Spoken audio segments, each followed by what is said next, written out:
ਸਿੱਖ ਲਈ ਮਨੁੱਖੀ ਅਧਿਕਾਰਾਂ ਦੀ ਗੱਲ ਕਰਨਾ, ਕਿਸੇ ਜ਼ਰੂਰਤਮੰਦ ਦੀ ਜ਼ਰੂਰਤ ਦੇ ਵਿੱਚ ਮਦਦ ਕਰਨਾ, ਸੇਵਾ ਕਰਨਾ, ਇਹ ਆਪਸ਼ਨ ਨਹੀਂ ਆ, ਇਹ ਹੁਕਮ ਆ। ਔਰ ਇਹ ਹੁਕਮ ਇਸੇ ਤਹਿਤ ਹੈ ਕਿ ਉਸ ਇੱਕ ਸੱਚੇ ਪਿਤਾ ਨੂੰ ਜਿਸਨੇ ਸਾਨੂੰ ਸਭ ਨੂੰ ਬਣਾਇਆ, ਉਹਨੂੰ ਇਹ ਕਿੱਦਾਂ ਪਾਊਗਾ ਕਿ ਉਹਦੇ ਹੀ ਬੱਚੇ, 2 ਬੱਚੇ ਆ, ਇੱਕ ਮਾੜਾ ਹੈ ਇੱਕ ਤਗੜਾ, ਜਿਹੜਾ ਤਗੜਾ ਉਹ ਮਾੜੇ ਨੂੰ ਵੱਢੀ ਜਾਵੇ। ਸਿੱਖਾਂ ਦਾ ਗੁਰੂ ਗ੍ਰੰਥ ਸਾਹਿਬ ਮਹਾਰਾਜ ਹੀ ਹੈ, ਉਹੀ ਰਹਿਣਗੇ। ਕਿਸੇ ਵੀ ਸਿੱਖ ਦੇ ਮਨ ਦੇ ਵਿੱਚ ਅਗਰ ਇਹ ਗੱਲ ਆਉਂਦੀ ਆ ਕਿ ਨਹੀਂ ਮੈਨੂੰ ਦੇਹਧਾਰੀ ਗੁਰੂ ਚਾਹੀਦਾ ਆ, ਤਾਂ ਫਿਰ ਉਹ ਸਮਝ ਲਈਏ ਆਪਾਂ ਕਿ ਆਪਾਂ ਹਜੇ ਸਿੱਖੀ ਤੋਂ ਬਹੁਤ ਦੂਰ ਆ।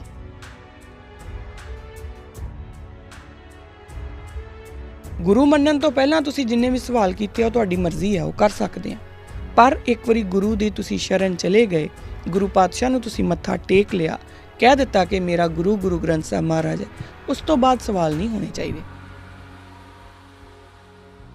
ਕਿਉਂ ਸਿੱਖ ਜਿਹੜਾ ਉਹ ਵਾਲ ਨਹੀਂ ਕਟਵਾ ਸਕਦਾ? ਕਿਉਂ ਸਿੱਖ ਜਿਹੜਾ ਹੈ ਉਹਦੇ ਲਈ ਸੇਵਾ ਲਾਜ਼ਮੀ ਆ? ਕਿਉਂ ਕਿਸੇ ਸਿੱਖ ਲਈ ਕਿਰਤ ਕਰਨੀ ਲਾਜ਼ਮੀ ਆ? ਕਿਉਂ ਉਹਦੇ ਲਈ ਵੰਡ ਕੇ ਛਕਣਾ ਲਾਜ਼ਮੀ ਆ? ਕਿਉਂ ਉਹਦੇ ਲਈ ਨਾਮ ਜਪਣਾ ਲਾਜ਼ਮੀ ਆ? ਫਿਰ ਸਾਨੂੰ ਸਮਝ ਆਉਣੀ ਸ਼ੁਰੂ ਹੋ ਜੂਗੀ ਜਦੋਂ ਅਸੀਂ ਇਸ ਤੁਕ ਨੂੰ ਇਹ ਆਧਾਰ ਸਮਝ ਕੇ ਚੱਲਾਂਗੇ ਕਿ ਇਸ ਆਧਾਰ ਦੇ ਉੱਤੇ ਗੁਰੂ ਨਾਨਕ ਪਾਤਸ਼ਾਹ ਨੇ ਸਾਨੂੰ ਧਰਮ ਦਾ ਰਾਹ ਦਿਖਾਇਆ।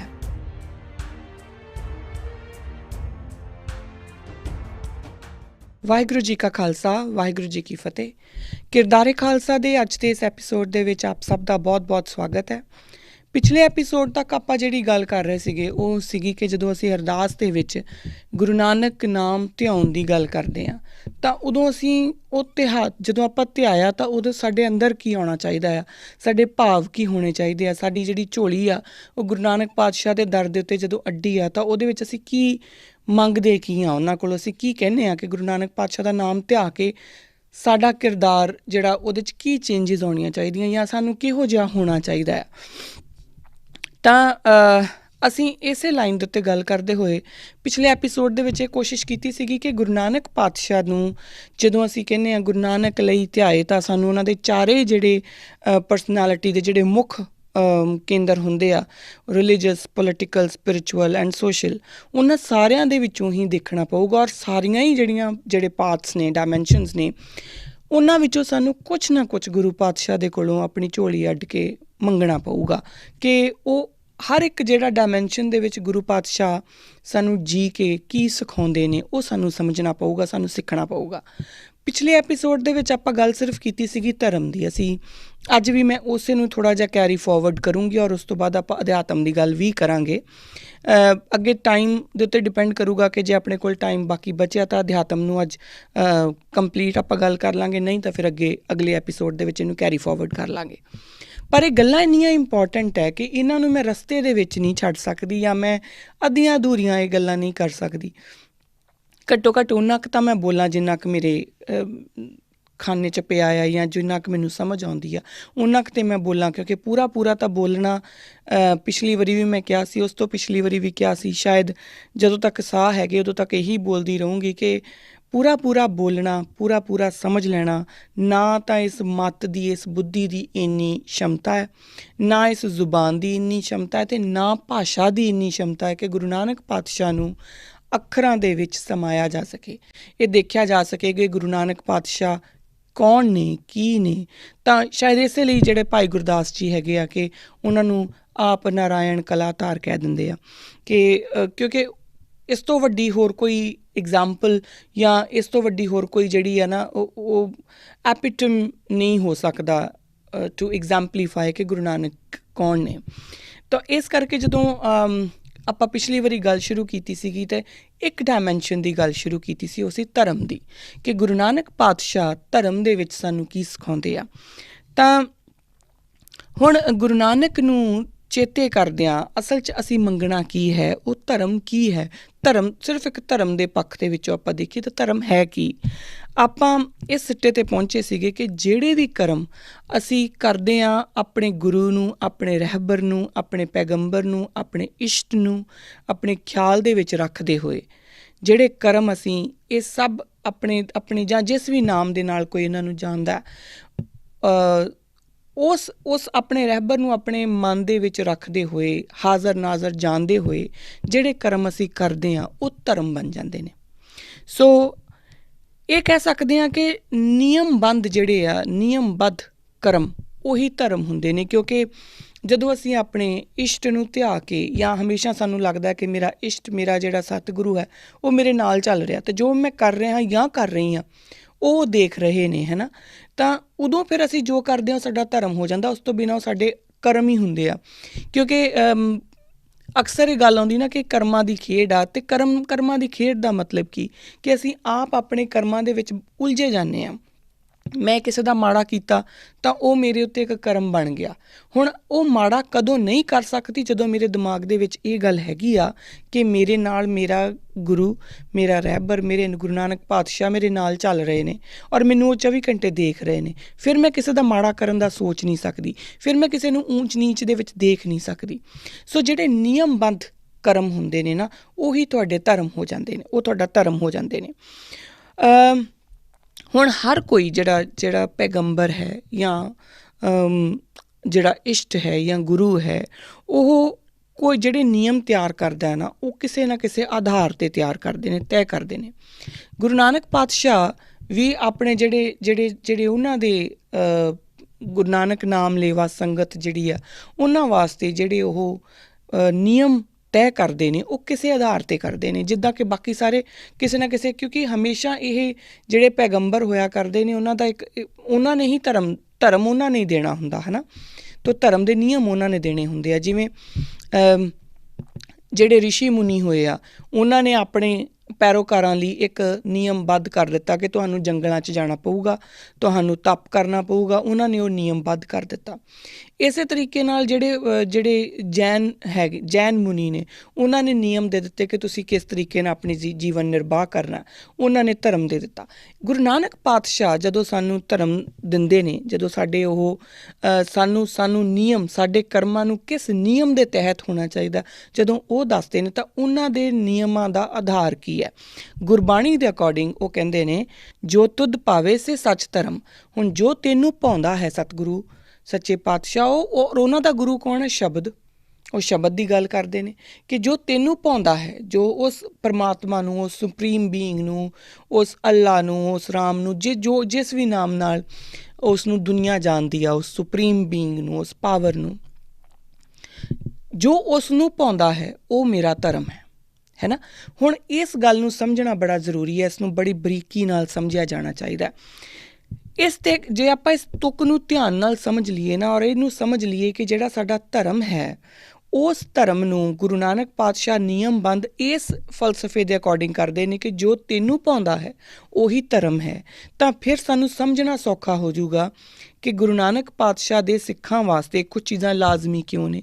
ਕਿਉਂ ਸਿੱਖ ਜਿਹੜਾ ਉਹ ਵਾਲ ਨਹੀਂ ਕਟਵਾ ਸਕਦਾ, ਕਿਉਂ ਸਿੱਖ ਜਿਹੜਾ ਹੈ ਉਹਦੇ ਲਈ ਸੇਵਾ ਲਾਜ਼ਮੀ ਆ, ਕਿਉਂ ਕਿਸੇ ਸਿੱਖ ਲਈ ਕਿਰਤ ਕਰਨੀ ਲਾਜ਼ਮੀ ਆ, ਕਿਉਂ ਉਹਦੇ ਲਈ ਵੰਡ ਕੇ ਛਕਣਾ ਲਾਜ਼ਮੀ ਆ, ਕਿਉਂ ਉਹਦੇ ਲਈ ਨਾਮ ਜਪਣਾ ਲਾਜ਼ਮੀ ਆ। ਫਿਰ ਸਾਨੂੰ ਸਮਝ ਆਉਣੀ ਸ਼ੁਰੂ ਹੋ ਜਾਊਗੀ ਜਦੋਂ ਅਸੀਂ ਇਸ ਤੁਕ ਨੂੰ ਇਹ ਆਧਾਰ ਸਮਝ ਕੇ ਚੱਲਾਂਗੇ ਕਿ ਇਸ ਆਧਾਰ ਦੇ ਉੱਤੇ ਗੁਰੂ ਨਾਨਕ ਪਾਤਸ਼ਾਹ ਨੇ ਸਾਨੂੰ ਧਰਮ ਦਾ ਰਾਹ ਦਿਖਾਇਆ, ਔਰ ਉਹਨਾਂ ਦੇ ਧਰਮ ਦੀ ਜਿਹੜੇ ਨਿਯਮ ਨੇ ਉਹ ਇਸ ਆਧਾਰ 'ਤੇ ਬੱਝੇ ਹੋਏ ਆ। ਦੇਖੋ, ਜਿਸ ਪਰਮ ਪਿਤਾ ਪਰਮਾਤਮਾ ਨੇ, ਜਿਸ ਦਾ ਨਾ ਰੂਪ ਆ, ਨਾ ਰੰਗ ਆ, ਨਾ ਰੇਖ ਆ, ਜਦੋਂ ਉਸਨੇ ਧਰਤੀ, ਉਸਨੇ ਸ੍ਰਿਸ਼ਟੀ ਸਾਜੀ, ਤਾਂ ਉਹਦੇ ਵਿੱਚ ਉਹਨੇ ਗਰੀਬ ਅਮੀਰ, ਉੱਚਾ ਨੀਚਾ ਕੁਛ ਨਹੀਂ ਬਣਾਇਆ, ਉਹਨੇ ਸਿਰਫ ਇਨਸਾਨ ਬਣਾਏ।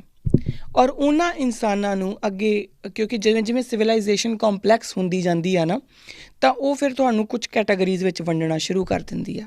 ਤਾਂ ਗੁਰੂ ਨਾਨਕ ਪਾਤਸ਼ਾਹ ਦਾ ਜਿਹੜਾ ਸਿੱਖ ਹੈ, ਹੁਣ ਉਹ ਜਦੋਂ ਜਿਸ ਮਨੁੱਖ ਨੂੰ ਇੱਕ ਪਰਮਾਤਮਾ ਨੇ ਘੜਿਆ ਹੋਵੇ, ਤਾਂ ਅਗਰ ਗੁਰੂ ਨਾਨਕ ਪਾਤਸ਼ਾਹ ਦਾ ਸਿੱਖ ਉਹ ਕਿਸੇ ਗਰੀਬ ਦੇ ਕੋਲੋਂ ਦੀ ਨਿਕਲ ਕੇ ਗਿਆ ਆ, ਤਾਂ ਉਸ ਗਰੀਬ ਨਾਲ ਉਹਦਾ ਵਿਹਾਰ ਕਿੱਦਾਂ ਦਾ ਹੋਵੇ। ਸਭ ਤੋਂ ਪਹਿਲੀ ਗੱਲ ਤਾਂ ਹੁਣ ਉਹ ਜਾਂ ਤਾਂ ਉਹਨੂੰ ਦੇਖ ਕੇ, ਦੋ ਹੀ ਰਸਤੇ ਆ, ਜਾਂ ਤਾਂ ਇੱਕ ਰਸਤਾ ਇਹ ਹੈ ਕਿ ਉਹਨੂੰ ਦੇਖ ਕੇ ਛੱਡ ਜਾਏ, ਦੂਸਰਾ ਰਸਤਾ ਇਹ ਹੈ ਕਿ ਗੁਰੂ ਨਾਨਕ ਪਾਤਸ਼ਾਹ ਦੀ ਸਿੱਖੀ ਦੇ ਉੱਤੇ ਚੱਲਦੇ ਹੋਏ ਬਕਾਇਦਾ ਉਹਦੀ ਸੇਵਾ ਕਰੇ, ਕਿਉਂਕਿ ਇਹ ਲਾਜ਼ਮੀ ਆ, ਜਾਂ ਕਿਸੇ ਜ਼ਰੂਰਤਮੰਦ ਦੀ ਜਿਹੜੀ ਆ ਉਹ ਬਾਂਹ ਫੜੇ, ਇਹ ਲਾਜ਼ਮੀ ਆ। ਸਿੱਖ ਲਈ ਮਨੁੱਖੀ ਅਧਿਕਾਰਾਂ ਦੀ ਗੱਲ ਕਰਨਾ, ਕਿਸੇ ਜ਼ਰੂਰਤਮੰਦ ਦੀ ਜ਼ਰੂਰਤ ਦੇ ਵਿੱਚ ਮਦਦ ਕਰਨਾ, ਸੇਵਾ ਕਰਨਾ, ਇਹ ਆਪਸ਼ਨ ਨਹੀਂ ਆ, ਇਹ ਹੁਕਮ ਆ। ਔਰ ਇਹ ਹੁਕਮ ਇਸੇ ਤਹਿਤ ਹੈ ਕਿ ਜੋ ਤੈਨੂੰ ਭਾਉਂਦਾ ਹੈ, ਔਰ ਉਸ ਇੱਕ ਸੱਚੇ ਪਿਤਾ ਨੂੰ ਜਿਸ ਨੇ ਸਾਨੂੰ ਸਭ ਨੂੰ ਬਣਾਇਆ, ਉਹਦਾ ਦਿਲ ਕਿੱਦਾਂ ਨਾ, ਜਾਂ ਉਹਨੂੰ ਕਿਉਂ ਨਾ ਭਾਊਗਾ ਕਿ, ਜਾਂ ਉਹਨੂੰ ਇਹ, ਆਪਾਂ ਇਹਨੂੰ ਇਸ ਤਰ੍ਹਾਂ ਸਮਝ ਲਈਏ ਕਿ ਉਹਨੂੰ ਇਹ ਕਿੱਦਾਂ ਭਾਊਗਾ ਕਿ ਉਹਦੇ ਹੀ ਬੱਚੇ, 2 ਬੱਚੇ ਆ, ਇੱਕ ਮਾੜਾ ਹੈ ਇੱਕ ਤਗੜਾ, ਜਿਹੜਾ ਤਗੜਾ ਉਹ ਮਾੜੇ ਨੂੰ ਵੱਢੀ ਜਾਵੇ, ਉਹਨੂੰ ਇਹ ਕਿੱਦਾਂ ਭਾਊਗਾ? ਉਹਨੂੰ ਨਹੀਂ ਪਾ ਸਕਦਾ ਨਾ। ਤਾਂ ਅਸਲ ਦੇ ਵਿੱਚ ਜਿਹੜੇ ਇਹ ਧਰਮ ਦੇ ਜਿਹੜੀ ਸਿੱਖੀ ਦੇ ਰੂਲ ਗੁਰੂ ਨਾਨਕ ਪਾਤਸ਼ਾਹ ਦਿੰਦੇ ਨੇ, ਉਹ ਡਿਵਾਈਨ ਰੂਲਸ ਨੇ। ਉਹ ਕਿਸੇ ਤਰ੍ਹਾਂ ਦੀ ਰੈਵੋਲਿਊਸ਼ਨ ਦੀ ਗੱਲ ਨਹੀਂ ਆ। ਬਹੁਤ ਸਾਰੇ ਆਪਾਂ ਛੋਟੀ ਜਿਹੀ ਗੱਲ ਕਰਕੇ ਕਹਿੰਦੇ ਕਿ ਰੈਵੋਲਿਊਸ਼ਨਰੀ ਆ। ਇਹ ਸਿਰਫ ਰੈਵੋਲਿਊਸ਼ਨ ਦੀ ਗੱਲ ਨਹੀਂ ਆ, ਇਹ ਰੈਵੋਲਿਊਸ਼ਨ ਤੋਂ ਕਿਤੇ ਅੱਗੇ ਆ ਕਿ ਇਹ ਡਿਵਾਈਨ ਰੂਲ ਨੇ। ਉਹ ਰੂਲ ਜੋ ਸ਼ਾਇਦ ਪਰਮਾਤਮਾ ਬਣਾਉਂਦਾ, ਉਹ ਰੂਲ ਜੋ ਪਰਮਾਤਮਾ ਨੇ ਬਣਾ ਕੇ ਸਾਨੂੰ ਧਰਤੀ 'ਤੇ ਭੇਜਿਆ ਸੀਗਾ ਕਿ ਤੁਸੀਂ ਕੋਈ ਉੱਚੇ ਨੀਚੇ ਨਹੀਂ, ਤੁਸੀਂ ਕੋਈ ਛੋਟੇ ਵੱਡੇ ਨਹੀਂ, ਕੋਈ ਔਰਤ ਮਰਦ ਦਾ ਫਰਕ ਨਹੀਂ ਹੋਣਾ ਚਾਹੀਦਾ। ਇਹ ਡਿਵਾਈਨ ਰੂਲਸ ਨੇ ਜੋ ਗੁਰੂ ਨਾਨਕ ਸਾਨੂੰ ਦਿੰਦੇ ਨੇ। ਕਿਉਂ ਦਿੰਦੇ ਨੇ? ਕਿਉਂਕਿ ਉਹ ਆਪਣੇ ਧਰਮ ਨੂੰ ਨਿਯਮਬੱਧ ਕਰਦੇ ਨੇ ਇਸ ਫਿਲਾਸਫੀ ਦੇ ਉੱਤੇ, ਜੋ ਤੁਧ ਭਾਵੇ ਸੇ ਸੱਚੇ ਧਰਮ, ਕਿ ਜੋ ਤੈਨੂੰ ਭਾਉਂਦਾ ਹੈ ਉਹੀ ਸੱਚ ਧਰਮ ਹੈ। ਹੁਣ ਇਹ ਆਪਣੇ ਧਰਮ ਦੀ ਗੱਲ ਹੈ। ਇਸੇ ਲਈ ਮੈਂ ਪਿਛਲੀ ਵਾਰੀ ਇੱਕ ਬੇਨਤੀ ਕੀਤੀ ਸੀਗੀ ਕਿ ਆਪਾਂ ਤਸਵੀਰਾਂ 'ਚੋਂ ਬਾਹਰ ਨਿਕਲਣਾ ਸ਼ੁਰੂ ਕਰੀਏ, ਕਿਉਂਕਿ ਜਿਹੜੀਆਂ ਤਸਵੀਰਾਂ ਨਾਲ ਜੁੜ ਕੇ ਨਾ ਆਪਾਂ ਉਹ ਕੈਟਾਗਰੀਜ਼ ਵਿੱਚ ਫਿਰ ਵੰਡੇ ਜਾਂਦੇ ਹਾਂ। ਔਰ ਨਾ ਹੀ ਸਾਨੂੰ, ਔਰ ਗੁਰੂ ਨਾਨਕ ਪਾਤਸ਼ਾਹ ਨੇ ਸਾਨੂੰ ਇਹਨਾਂ ਤਸਵੀਰਾਂ ਦੀ ਜਾਂ ਮੂਰਤਾਂ ਦੀ ਜਾਂ ਸਰੀਰਾਂ ਦੀ ਆਗਿਆ ਵੀ ਇਸੇ ਕਰਕੇ ਨਹੀਂ ਦਿੱਤੀ ਕਿ ਆਪਾਂ ਇਹਨਾਂ ਦੇ ਨਾਲ ਜੁੜੀਏ। ਉਹਦਾ ਕਾਰਨ ਹੀ ਇਹ ਸੀ ਕਿਉਂਕਿ ਜਦੋਂ ਆਪਾਂ ਇਹਨਾਂ ਚੀਜ਼ਾਂ ਨਾਲ ਜੁੜਾਂਗੇ ਨਾ, ਆਪਾਂ ਕੈਟਾਗਰੀਜ਼ ਵਿੱਚ ਵੰਡੇ ਜਾਵਾਂਗੇ। ਹੁਣ ਮੇਰੇ ਕੋਲ ਅਕਸਰ ਇਹ ਸਵਾਲ ਆ ਜਾਂਦਾ, ਕਿਉਂਕਿ ਮੈਂ ਬਹੁਤ ਵਾਰੀ ਇਹ ਪਹਿਲਾਂ ਵੀ ਬੋਲਿਆ ਕਿ ਸਿੱਖ ਨੂੰ ਸਰੀਰ ਦੇ ਨਾਲ ਜੁੜਨ ਦਾ ਕੋਈ ਹੁਕਮ ਨਹੀਂ ਆ। ਤਾਂ ਮੈਨੂੰ ਬਹੁਤ ਸਾਰੇ ਲੋਕ ਸਵਾਲ ਕਰਦੇ ਨੇ ਕਿ ਪਹਿਲੇ ਪਾਤਸ਼ਾਹ ਤੋਂ ਲੈ ਕੇ 10ਵੇਂ ਪਾਤਸ਼ਾਹ ਤੱਕ ਵੀ ਤਾਂ ਸਰੀਰ 'ਚ ਹੀ ਆਏ ਨੇ, ਉਹ ਵੀ ਤਾਂ ਮਨੁੱਖੀ ਜਾਮੇ 'ਚ ਹੀ ਆਏ ਨੇ। ਤਾਂ ਫਿਰ ਉਸ ਤੋਂ ਬਾਅਦ ਉਹਨਾਂ ਨੇ ਗੁਰੂ ਗ੍ਰੰਥ ਸਾਹਿਬ ਮਹਾਰਾਜ ਨੂੰ, ਗੁਰੂ ਗ੍ਰੰਥ ਸਾਹਿਬ ਨੂੰ ਗੁਰੂ ਥਾਪ ਦਿੱਤਾ, ਪਰ ਉਸ ਤੋਂ ਪਹਿਲਾਂ ਵੀ ਤਾਂ ਸਰੀਰ ਰਹੇ ਨੇ। ਤਾਂ ਸਿੱਖ ਜਿਹੜੇ ਸਰੀਰ ਨਾਲ ਹੀ ਜੁੜੇ ਰਹੇ ਨੇ, ਇਹ ਬਹੁਤ ਵਾਰੀ ਸਵਾਲ ਮੈਨੂੰ ਆਉਂਦਾ। ਤਾਂ ਇਹਨੂੰ ਆਪਾਂ ਸਮਝ ਲਈਏ ਇਸ ਚੀਜ਼ ਨੂੰ ਵੀ। ਦੇਖੋ, ਜਦੋਂ ਗੁਰੂ ਨਾਨਕ ਪਾਤਸ਼ਾਹ ਨੇ, ਅਗਰ ਉਹਨਾਂ ਨੇ ਧਰਤੀ ਦੇ ਉੱਤੇ ਇਨਸਾਨੀ ਰੂਪ ਦੇ ਵਿੱਚ ਜਨਮ ਲਿਆ ਨਾ, ਤਾਂ ਇਸ ਦਾ ਮਤਲਬ ਹੈ ਕਿ ਉਹਨਾਂ ਨੇ ਇਨਸਾਨਾਂ ਦੇ ਵਿੱਚ ਰਹਿ ਕੇ, ਇਨਸਾਨਾਂ ਦੀ ਜੀਵਨ ਸ਼ੈਲੀ ਅਪਣਾ ਕੇ, ਇਨਸਾਨਾਂ ਨੂੰ ਬਦਲਣ ਦੀ ਜਾਂ ਉਹਨਾਂ ਨੂੰ ਸਹੀ ਸੱਚੇ ਮਾਰਗ 'ਤੇ ਚੱਲਣ ਦੀ ਜਿਹੜੀ ਪ੍ਰੇਰਨਾ ਦੇਣ ਵਾਸਤੇ ਜਨਮ ਲਿਆ। ਕਿਉਂਕਿ ਅਗਰ ਉਹਨਾਂ ਨੇ ਚਮਤਕਾਰ ਹੀ ਕਰਨਾ ਹੁੰਦਾ, ਫਿਰ ਉਹਨਾਂ ਨੂੰ ਇਨਸਾਨੀ ਰੂਪ 'ਚ ਜਨਮ ਲੈਣ ਦੀ ਲੋੜ ਨਹੀਂ ਸੀਗੀ। ਉਹ ਕਰ ਸਕਦੇ ਸੀਗੇ, ਗੁਰੂ ਨਾਨਕ ਪਾਤਸ਼ਾਹ ਇੱਦਾਂ ਕਰ ਸਕਦੇ ਸੀਗੇ ਕਿ ਜਦੋਂ ਆਉਂਦੇ ਉਹ ਚੁਟਕੀ ਮਾਰਦੇ, ਜਾਂ ਜਿਹੜੀ ਉਹ ਮੂਰਤੀ ਦੇ ਵਿੱਚ ਫੋਟੋ ਚੇਂਜ ਕਰਕੇ ਹੱਥ ਬਣਾਇਆ ਹੁੰਦਾ ਆ, ਉਹ ਐਵੇਂ ਹੱਥ ਦਿਖਾਉਂਦੇ ਐਂਡ ਸਭ ਚੇਂਜ ਹੋ ਜਾਂਦਾ। ਹੋ ਸਕਦਾ ਸੀਗਾ, ਉਹਨਾਂ ਦੇ ਵਿੱਚ ਇੰਨੀ ਸ਼ਮਤਾ ਸੀਗੀ। ਪਰ ਜੇ ਉਹ ਇੱਦਾਂ ਕਰ ਦਿੰਦੇ ਤਾਂ ਫਿਰ ਉਹ ਇੱਕ ਚਮਤਕਾਰ ਦੀ ਕੈਟਾਗਰੀ 'ਚ ਆ ਜਾਣਾ ਸੀਗਾ। ਫਿਰ ਉੱਥੇ ਮਨੁੱਖਤਾ ਦੀ ਗੱਲ ਨਹੀਂ ਸੀ ਰਹਿ ਜਾਣੀ। ਫਿਰ ਉਹਦੇ ਵਿੱਚ ਉਹ ਰੱਬ ਅਤੇ ਇਨਸਾਨ ਦਾ ਜਿਹੜਾ ਉਹ ਕੈਟਾਗਰੀ ਸੀ ਨਾ, ਉਹ ਡਿਵਾਈਡਡ ਰਹਿਣੀ ਸੀਗੀ। ਔਰ ਫਿਰ ਗੁਰੂ ਨਾਨਕ ਪਾਤਸ਼ਾਹ ਨੂੰ ਮਨੁੱਖ ਦੇ ਰੂਪ ਦੇ ਵਿੱਚ ਜਨਮ ਲੈਣ ਦੀ ਲੋੜ ਵੀ ਨਹੀਂ ਸੀ ਪੈਣੀ, ਕਿਉਂਕਿ ਫਿਰ ਉਹ ਉੱਪਰੋਂ ਹੀ ਕਹਿ ਕਰ ਦਿੰਦੇ ਨਾ, ਉਹ ਜਿੱਥੇ ਵੀ ਉਹ ਸੱਚਖੰਡ ਵਸੇ ਨਿਰੰਕਾਰ, ਉਹ ਸੱਚਖੰਡ ਦੇ ਵਿੱਚੋਂ ਹੀ ਪਰਮਾਤਮਾ, ਕਿਉਂਕਿ ਆਪ ਉਹ ਨਾਰਾਇਣ ਨੇ, ਤਾਂ ਉਹ ਸਾਰਾ ਕੁਝ ਚੇਂਜ ਕਰ ਸਕਦੇ ਸੀ। ਪਰ ਉਹਨਾਂ ਨੇ ਇੱਦਾਂ ਨਹੀਂ ਕੀਤਾ। ਉਹ ਬਕਾਇਦਾ ਸਾਡੇ ਵਿੱਚ ਆਏ, ਆ ਕੇ ਸਾਡੇ ਵਰਗੀ ਜੀਵਨ ਸ਼ੈਲੀ ਅਪਣਾਈ, ਸਾਡੇ ਵਰਗਾ ਹੀ ਉਹਨਾਂ ਨੇ ਬਕਾਇਦਾ ਮੋਦੀਖਾਨੇ ਦੇ ਵਿੱਚ ਵੀ ਕੰਮ ਕੀਤਾ, ਹਲ ਵੀ ਵਾਹਿਆ, ਉਦਾਸੀਆਂ 'ਤੇ ਵੀ ਗਏ। ਹਰ ਇੱਕ ਤਰੀਕੇ ਦੀ ਜਿਹੜੇ ਇੱਕ ਇਨਸਾਨ ਦੀ ਜੀਵਨ ਸ਼ੈਲੀ ਹੁੰਦੀ ਆ, ਉਸ ਜੀਵਨ ਸ਼ੈਲੀ ਦੇ ਵਿੱਚ ਰਹਿ ਕੇ ਉਹਨਾਂ ਨੇ ਸਾਨੂੰ ਤਰੀਕੇ ਦੱਸੇ। ਹੁਣ ਇੱਕ ਇਨਸਾਨ ਦੀ ਜੀਵਨ ਸ਼ੈਲੀ ਵਿੱਚ ਜਦੋਂ ਰਹਾਂਗੇ, ਤਾਂ ਜਿਹੜੀ ਇੰਨੇ ਸਦੀਆਂ ਦੀ ਮਿੱਟੀ ਧੂਲ ਪਈ ਹੋਈ ਸੀਗੀ ਨਾ ਮਨੁੱਖਤਾ ਦੇ ਉੱਤੇ, ਉਹ ਇੱਕ ਜਾਮੇ ਦੇ ਵਿੱਚ ਪੂਰੀ ਹੋ ਜਾਣੀ ਡਿਵੈਲਪਮੈਂਟ, ਇਹ ਪੋਸੀਬਲ ਨਹੀਂ ਸੀਗਾ। ਤਾਂ ਗੁਰੂ ਨਾਨਕ ਪਾਤਸ਼ਾਹ ਨੇ ਪੂਰਨੇ ਪਾਏ ਕਿ ਆਹ ਪੂਰਨਿਆਂ ਦੇ ਉੱਤੇ ਮੇਰਾ ਸਿੱਖ ਚੱਲੂਗਾ। ਔਰ ਉਹਨਾਂ ਪੂਰਨਿਆਂ ਦੇ ਉੱਤੇ ਚੱਲਦੇ ਦੂਜੇ ਪਾਤਸ਼ਾਹ, ਜਾਂ ਆਪਾਂ ਇਹ ਕਹਿ ਲਈਏ ਕਿ ਗੁਰੂ ਨਾਨਕ ਪਾਤਸ਼ਾਹ ਦੂਸਰੇ ਜਾਮੇ ਤੋਂ ਲੈ ਕੇ 10ਵੇਂ ਜਾਮੇ ਤੱਕ ਨਿਰੰਤਰ ਜੀ ਕੇ ਸਾਡੀ ਟ੍ਰੇਨਿੰਗ ਕਰਾਉਂਦੇ ਰਹੇ। ਔਰ ਉਹ ਟ੍ਰੇਨਿੰਗ 10ਵੇਂ ਜਾਮੇ ਦੇ ਵਿੱਚ ਜਦੋਂ ਸੰਪੂਰਨ ਹੋ ਜਾਂਦੀ ਆ, ਜਦੋਂ ਮੈਂ ਇਹ ਗੱਲ ਪਹਿਲਾਂ ਵੀ ਆਪਾਂ ਇਹ ਗੱਲ ਕਰ ਚੁੱਕੇ ਹਾਂ ਕਿ ਜਦੋਂ 5ਵੇਂ ਪਾਤਸ਼ਾਹ ਸ਼ਹੀਦ ਹੁੰਦੇ ਨੇ, ਤਾਂ ਬਕਾਇਦਾ ਉਹ ਐਗਜ਼ਾਮਪਲ ਸੈੱਟ ਕਰਦੇ ਨੇ, ਹੈ ਨਾ। ਉਹ ਐਗਜ਼ਾਮਪਲ ਸੈੱਟ ਕਰਕੇ ਔਰ ਉਸ ਤੋਂ ਬਾਅਦ ਸਾਨੂੰ ਦਿਖਾ ਦਿੰਦੇ ਨੇ ਕਿ ਇਸ ਤਰੀਕੇ ਨਾਲ ਸ਼ਹੀਦੀ ਵੀ ਪ੍ਰਾਪਤ ਹੋ ਸਕਦੀ ਆ ਸੱਚ ਦੇ ਰਾਹ ਦੇ ਉੱਤੇ ਚੱਲਦਿਆਂ ਹੋਇਆਂ। ਔਰ ਉਸ ਟਾਈਮ 'ਤੇ ਸਿੱਖ ਦੇਖ ਰਹੇ ਆ। ਔਰ ਜਦੋਂ ਅਸੀਂ 9ਵੇਂ ਗੁਰੂ ਪਾਤਸ਼ਾਹ ਤੱਕ ਪਹੁੰਚਦੇ ਹਾਂ, 9ਵੇਂ, ਜਾਂ ਆਪਾਂ ਕਹਿ ਲਈਏ ਕਿ 9ਵੇਂ ਨਾਨਕ ਤੱਕ ਪਹੁੰਚਦੇ ਹਾਂ, ਤਾਂ 9ਵੇਂ ਜਾਮੇ ਦੇ ਵਿੱਚ ਗੁਰੂ ਨਾਨਕ ਪਾਤਸ਼ਾਹ ਆਪ ਦੇਖ ਰਹੇ ਨੇ ਔਰ ਉਹਨਾਂ ਦੇ ਸਿੱਖ ਸ਼ਹੀਦ ਹੋ ਰਹੇ ਨੇ। ਔਰ ਉਹ ਕੀ ਆ, ਉਹ ਸਾਡੀ ਟ੍ਰੇਨਿੰਗ ਹੋ ਗਈ ਬੇਸਿਕਲੀ। ਉਹ ਸਾਡੀ ਮੋਰਲ, ਅਸੀਂ ਫਿਜ਼ੀਕਲੀ ਵੀ ਸਟਰੈਂਥਨ ਹੋ ਗਏ, ਅਸੀਂ ਇਮੋਸ਼ਨਲੀ ਵੀ ਸਟਰੈਂਥਨ ਹੋ ਗਏ, ਔਰ ਉਸ ਗੁਰਬਾਣੀ ਦੇ ਨਾਲ ਸਾਡੀ ਇੱਕਮਿਕਤਾ ਹੋ ਗਈ, ਜਿਹਦੇ ਬਾਰੇ ਗੁਰੂ ਸਾਹਿਬ ਕਹਿੰਦੇ ਨੇ ਕਿ ਗੁਰਬਾਣੀ ਬਣੀਏ, ਜਿਹਦੇ ਬਾਰੇ ਗੁਰੂ ਸਿੱਖਾਂ ਨੂੰ ਹੁਕਮ ਆ ਕਿ ਅਸੀਂ ਗੁਰੂ ਦੀ ਜਿਹੜੀ ਬਾਣੀ ਆ ਉਹ ਸੱਚ ਹੈ ਔਰ ਉਹਦੇ ਗੁਰਬਾਣੀ ਬਣੀਏ। ਜਦੋਂ ਅਸੀਂ ਗੁਰਬਾਣੀ ਦੀ ਮੂਰਤ ਬਣਦੇ ਜਾਵਾਂਗੇ ਨਾ, ਯਾਨੀ ਕਿ ਸ਼ਬਦ ਵਿੱਚ ਸਮਾਉਂਦੇ ਜਾਵਾਂਗੇ, ਜਦੋਂ ਅਸੀਂ ਸ਼ਬਦ ਹੁੰਦੇ ਜਾਵਾਂਗੇ, ਫਿਰ ਇਹ ਦਰਦ, ਦੁੱਖ, ਪੀੜ, ਇਹ ਚੀਜ਼ਾਂ ਦੂਰ ਰਹਿੰਦੀਆਂ ਜਾਂਦੀਆਂ ਆ। ਹੁਣ ਇਹ ਸਿਰਫ ਇਹ ਪ੍ਰੈਕਟੀਕਲ ਚੀਜ਼ ਆ, ਇਹਨੂੰ ਮੇਰੇ ਵਰਗਾ ਥਰੈਟੀਕਲੀ ਜੋ ਮਰਜ਼ੀ ਬੋਲੀ ਜਾਵੇ ਜਾਂ ਕੋਈ ਵੀ ਥਰੈਟੀਕਲੀ ਆਪਾਂ ਬੋਲੀ ਜਾਈਏ, ਉਹਦੇ ਵਿੱਚ ਇਹ ਉਸ ਢਾਂਚੇ 'ਚ ਫਿੱਟ ਹੋਣ ਵਾਲੀ ਗੱਲ ਹੈ ਨਹੀਂ। ਇਹ ਪ੍ਰੈਕਟੀਕੈਲਿਟੀ ਦੀ ਗੱਲ ਆ। ਖੈਰ, ਜਦੋਂ ਉਦੋਂ ਤੱਕ ਪਹੁੰਚਦੇ ਆ, ਉਸ ਤੋਂ ਬਾਅਦ ਜਦੋਂ ਇਹ ਸੰਪੂਰਨਤਾ ਹੋ ਗਈ, ਜਦੋਂ ਗੁਰੂ ਨਾਨਕ ਪਾਤਸ਼ਾਹ ਨੇ 9ਵੇਂ ਜਾਮੇ ਵਿੱਚ ਵੇਖ ਲਿਆ ਕਿ ਮੇਰਾ ਸਿੱਖ ਜਿਹੜਾ ਉਹ ਪੂਰਾ ਬਿਲਕੁਲ ਤਿਆਰ ਹੈ, ਤਾਂ 10ਵੇਂ ਜਾਮੇ ਦੇ ਵਿੱਚ ਔਰਗਨਾਈਜ਼ ਹੋ ਜਾਂਦੇ ਆ। 10ਵੇਂ ਜਾਮੇ ਦੇ ਵਿੱਚ ਫਿਰ ਉਹ ਸਾਨੂੰ ਉਸੇ ਸ਼ਬਦ ਦੇ ਲੜ ਲਾ ਦਿੰਦੇ ਆ ਜਿਸ ਸ਼ਬਦ ਬਾਰੇ ਗੁਰੂ ਨਾਨਕ ਪਾਤਸ਼ਾਹ ਪਹਿਲੇ ਜਾਮੇ 'ਚ ਕਹਿੰਦੇ ਨੇ, ਸ਼ਬਦ ਗੁਰੂ ਸੁਰਤ ਧੁਨ ਚੇਲਾ। ਗੁਰੂ ਨਾਨਕ ਪਾਤਸ਼ਾਹ ਨੇ ਤਾਂ ਪਹਿਲੇ ਜਾਮੇ 'ਚ ਹੀ ਕਹਿ ਦਿੱਤਾ ਸੀਗਾ, ਪਰ ਉਸ ਸ਼ਬਦ ਦੇ ਲੜ ਲਾਉਣ ਨੂੰ, ਕਿਉਂਕਿ ਇਨਸਾਨ ਇੰਨਾ ਵਲਨਰੇਬਲ ਆ ਕਿ ਸਾਨੂੰ ਹਰ ਇੱਕ ਚੀਜ਼ ਸਾਨੂੰ ਸਾਹਮਣੇ ਪਈ ਦਿਖਣੀ ਚਾਹੀਦੀ ਆ, ਤਾਂ ਇਸ ਕਰਕੇ ਉਹ ਸਾਡੀ ਤਿਆਰੀ ਹੋਈ ਆ 10 ਜਾਮਿਆਂ ਤੱਕ। 10ਵੇਂ ਜਾਮੇ ਦੇ ਵਿੱਚ ਜਦੋਂ ਉਹਨਾਂ ਨੇ ਸਾਡੀ ਤਿਆਰੀ ਮੁਕੰਮਲ ਹੋ ਗਈ, ਸਾਨੂੰ ਉਸੇ ਸ਼ਬਦ ਗੁਰੂ ਦੇ ਲੜ ਲਗਾ ਦਿੱਤਾ ਗਿਆ। ਔਰ ਉਸ ਤੋਂ ਬਾਅਦ ਜੇ ਅਸੀਂ ਹੁਣ ਦੁਬਾਰਾ ਫਿਰ ਮੂਰਤੀਆਂ ਜਾਂ ਜਿਹੜੀਆਂ ਫੋਟੋਆਂ ਜਾਂ ਫਿਰ ਅਸੀਂ ਇਹਨਾਂ ਦੇ ਜਾਂ ਸਰੀਰਾਂ ਦੇ ਪਿੱਛੇ, ਦੇਹਧਾਰੀ ਗੁਰੂਡਮ ਦੇ ਪਿੱਛੇ ਆਪਾਂ ਜੇ ਜਾਣਾ ਸ਼ੁਰੂ ਕਰ ਦਈਏ ਨਾ, ਤਾਂ ਅਸੀਂ ਚੜ੍ਹਦੀ ਕਲਾ ਵੱਲ ਨਹੀਂ, ਨਿਘਾਰ ਵੱਲ ਜਾ ਰਹੇ ਹਾਂ। ਫਿਰ ਅਸੀਂ ਉਹ ਲੋਕ ਆ ਕਿ ਜਿਹਨਾਂ ਨੂੰ ਜਿੱਥੋਂ ਫੜਿਆ ਸੀਗਾ ਨਾ, ਮੈਂ ਉਹ ਮੁਹਾਵਰਾ ਨਹੀਂ ਇਸਤੇਮਾਲ ਕਰਨਾ ਚਾਹੁੰਦੀ, ਪਰ ਮੁੜ ਘੁੜ ਖੋਤੀ ਕਹਿੰਦੇ ਹੁੰਦੇ ਆ ਬੋੜ ਥੱਲੇ, ਕਿ ਸਾਨੂੰ ਦੁਬਾਰਾ ਜਿੱਥੋਂ ਸਾਨੂੰ ਗੁਰੂ ਪਾਤਸ਼ਾਹ ਨੇ ਫੜਿਆ ਸੀ, ਅਸੀਂ ਵਾਪਸ ਉੱਧਰ ਤੁਰੇ ਜਾਂਦੇ ਹਾਂ। ਔਰ ਇਹਦੇ ਤੋਂ ਹੀ ਅਸੀਂ ਇਹਦੇ ਤੋਂ ਹੀ ਬਚਣਾ ਆ, ਅਸੀਂ ਇਸੇ ਕੈਟਾਗਰੀ ਤੋਂ ਵਿੱਚੋਂ ਬਚਣਾ ਆ। ਸੋ ਹੁਣ ਗੁਰੂ ਨਾਨਕ, ਮੈਂ ਆਪਾਂ ਦੁਬਾਰਾ ਮੁੜ ਕੇ ਫੋਟੋਆਂ ਦੇ ਉੱਤੇ ਹੀ ਆਈਏ, ਤਾਂ ਮੈਂ ਪਿਛਲੀ ਐਪੀਸੋਡ ਦੇ ਵਿੱਚ ਆਪ ਸਭ ਨੂੰ ਬੇਨਤੀ ਕੀਤੀ ਸੀਗੀ ਕਿ ਜ਼ਰਾ ਸੋਚ ਕੇ ਦੇਖਿਓ ਕਿ ਇਹਨਾਂ ਫੋਟੋਗ੍ਰਾਫਸ ਨੇ ਸਾਡੇ ਨਾਲ ਕੀਤਾ ਕੀ ਆ। ਜਿਸ ਧਰਮ ਦੀ ਨੀਂਹ ਹੀ ਇਸ ਚੀਜ਼ ਦੇ ਉੱਪਰ ਰੱਖੀ ਗਈ ਸੀਗੀ ਕਿ ਜੋ ਤੈਨੂੰ ਭਾਵੇ ਉਹੀ ਸੱਚਾ ਧਰਮ ਹੈ, ਜੇ ਤੈਨੂੰ, ਕਿਉਂਕਿ ਬਾਲ ਨਾ ਕੱਟਣ ਦਾ ਮਤਲਬ ਕੀ ਆ ਕਿ ਤੇਰੇ ਹੁਕਮ ਦੇ ਵਿੱਚ ਆ, ਤੂੰ ਸਾਨੂੰ ਬਾਲਾਂ ਦੇ ਨਾਲ ਪੈਦਾ ਕੀਤਾ। ਅਸੀਂ ਆਪਣੀ ਮੱਤ ਬੁੱਧੀ ਨਹੀਂ ਲਾਵਾਂਗੇ, ਅਸੀਂ ਇਹ ਨਹੀਂ ਕਹਾਂਗੇ ਕਿ ਮੈਂ ਤਾਂ ਜ਼ਿਆਦਾ ਸੋਹਣਾ ਬਣ ਸਕਦਾ ਹਾਂ, ਹੈ ਨਾ, ਤੈਨੂੰ ਅਕਲ ਨਹੀਂ ਪ੍ਰਮਾਤਮਾ ਕਿ ਤੂੰ ਮੈਨੂੰ ਕਿੱਦਾਂ ਦਾ ਬਣਾ ਕੇ ਭੇਜਿਆ, ਮੈਂ ਆਪ ਜ਼ਿਆਦਾ ਸੋਹਣਾ ਬਣੂੰਗਾ। ਅਸੀਂ ਉਹੋ ਜਿਹਾ ਕੁਛ ਨਹੀਂ ਕਰਾਂਗੇ। ਜੋ ਤੈਨੂੰ ਪਾਉਂਦਾ, ਤੈਨੂੰ ਪਾਇਆ, ਤੂੰ ਮੈਨੂੰ ਦਾੜੀ ਦਿੱਤੀ, ਤੂੰ ਮੈਨੂੰ ਕੇਸ ਦਿੱਤੇ, ਮੈਂ ਉਹਨੂੰ ਕਦੀ ਨਹੀਂ ਕਟਾਊਂਗਾ। ਤੈਨੂੰ ਪਾਇਆ ਕਿ ਮੈਨੂੰ ਤੂੰ ਰੂਪਵਾਨ ਬਣਾਇਆ ਜਾਂ ਮੈਨੂੰ ਤੂੰ ਕਰੂਪ ਬਣਾਇਆ, ਉਹ ਉਂਝ ਹੀ ਮਨਜ਼ੂਰ ਆ। ਸੋ ਇਹ ਜੋ ਉਹਨੂੰ ਪਾਉਂਦਾ ਹੈ ਅਸੀਂ ਉਹਦੇ ਉੱਤੇ ਹੀ ਚੱਲਾਂਗੇ। ਇਹ ਸਿੱਖੀ ਦਾ ਧਰਮ ਹੈ। ਔਰ ਉਹਨੂੰ ਪਾਉਂਦਾ ਹੈ ਕਿ ਉਹਦੇ ਹਰ ਇੱਕ ਜਿਹੜੀ ਦੁਨੀਆ ਦੇ ਵਿੱਚ ਜਿਹੜੀ ਸਾਹ ਲੈ ਰਹੀ ਜੀਵ ਹੈ, ਉਹ ਸਾਰੇ ਇੱਕੋ ਤਰ੍ਹਾਂ ਦੇ ਨਾਲ ਉਹਨਾਂ ਦੀ ਸੇਵਾ ਹੋਵੇ, ਤਾਂ ਗੁਰੂ ਪਾਤਸ਼ਾਹ ਦੇ ਧਰਮ ਦੇ ਵਿੱਚ ਰਹਿ ਕੇ ਸਾਨੂੰ ਕਰਨੀ ਪਊਗੀ। ਹੁਣ ਆਪਾਂ ਦੁਬਾਰਾ ਉਸੇ ਫੋਟੋਆਂ ਵਿੱਚ ਆਈਏ ਕਿ ਜਦੋਂ ਅਸੀਂ ਇਹਨਾਂ ਕੈਟਾਗਰੀਜ਼ ਦੇ ਵਿੱਚ ਵੰਡੇ ਜਾਂਦੇ ਹਾਂ ਨਾ, ਤਾਂ ਫਿਰ ਸਾਡੇ ਵਾਸਤੇ ਇਹ ਫੋਟੋਗ੍ਰਾਫਸ ਉਹਨਾਂ ਕੈਟਾਗਰੀਜ਼ ਵਿੱਚ ਵੰਡਣ ਦਾ ਸਾਨੂੰ ਇੱਕ ਜ਼ਰੀਆ ਮੁਹੱਈਆ ਕਰਾ ਦਿੰਦੀਆਂ ਨੇ।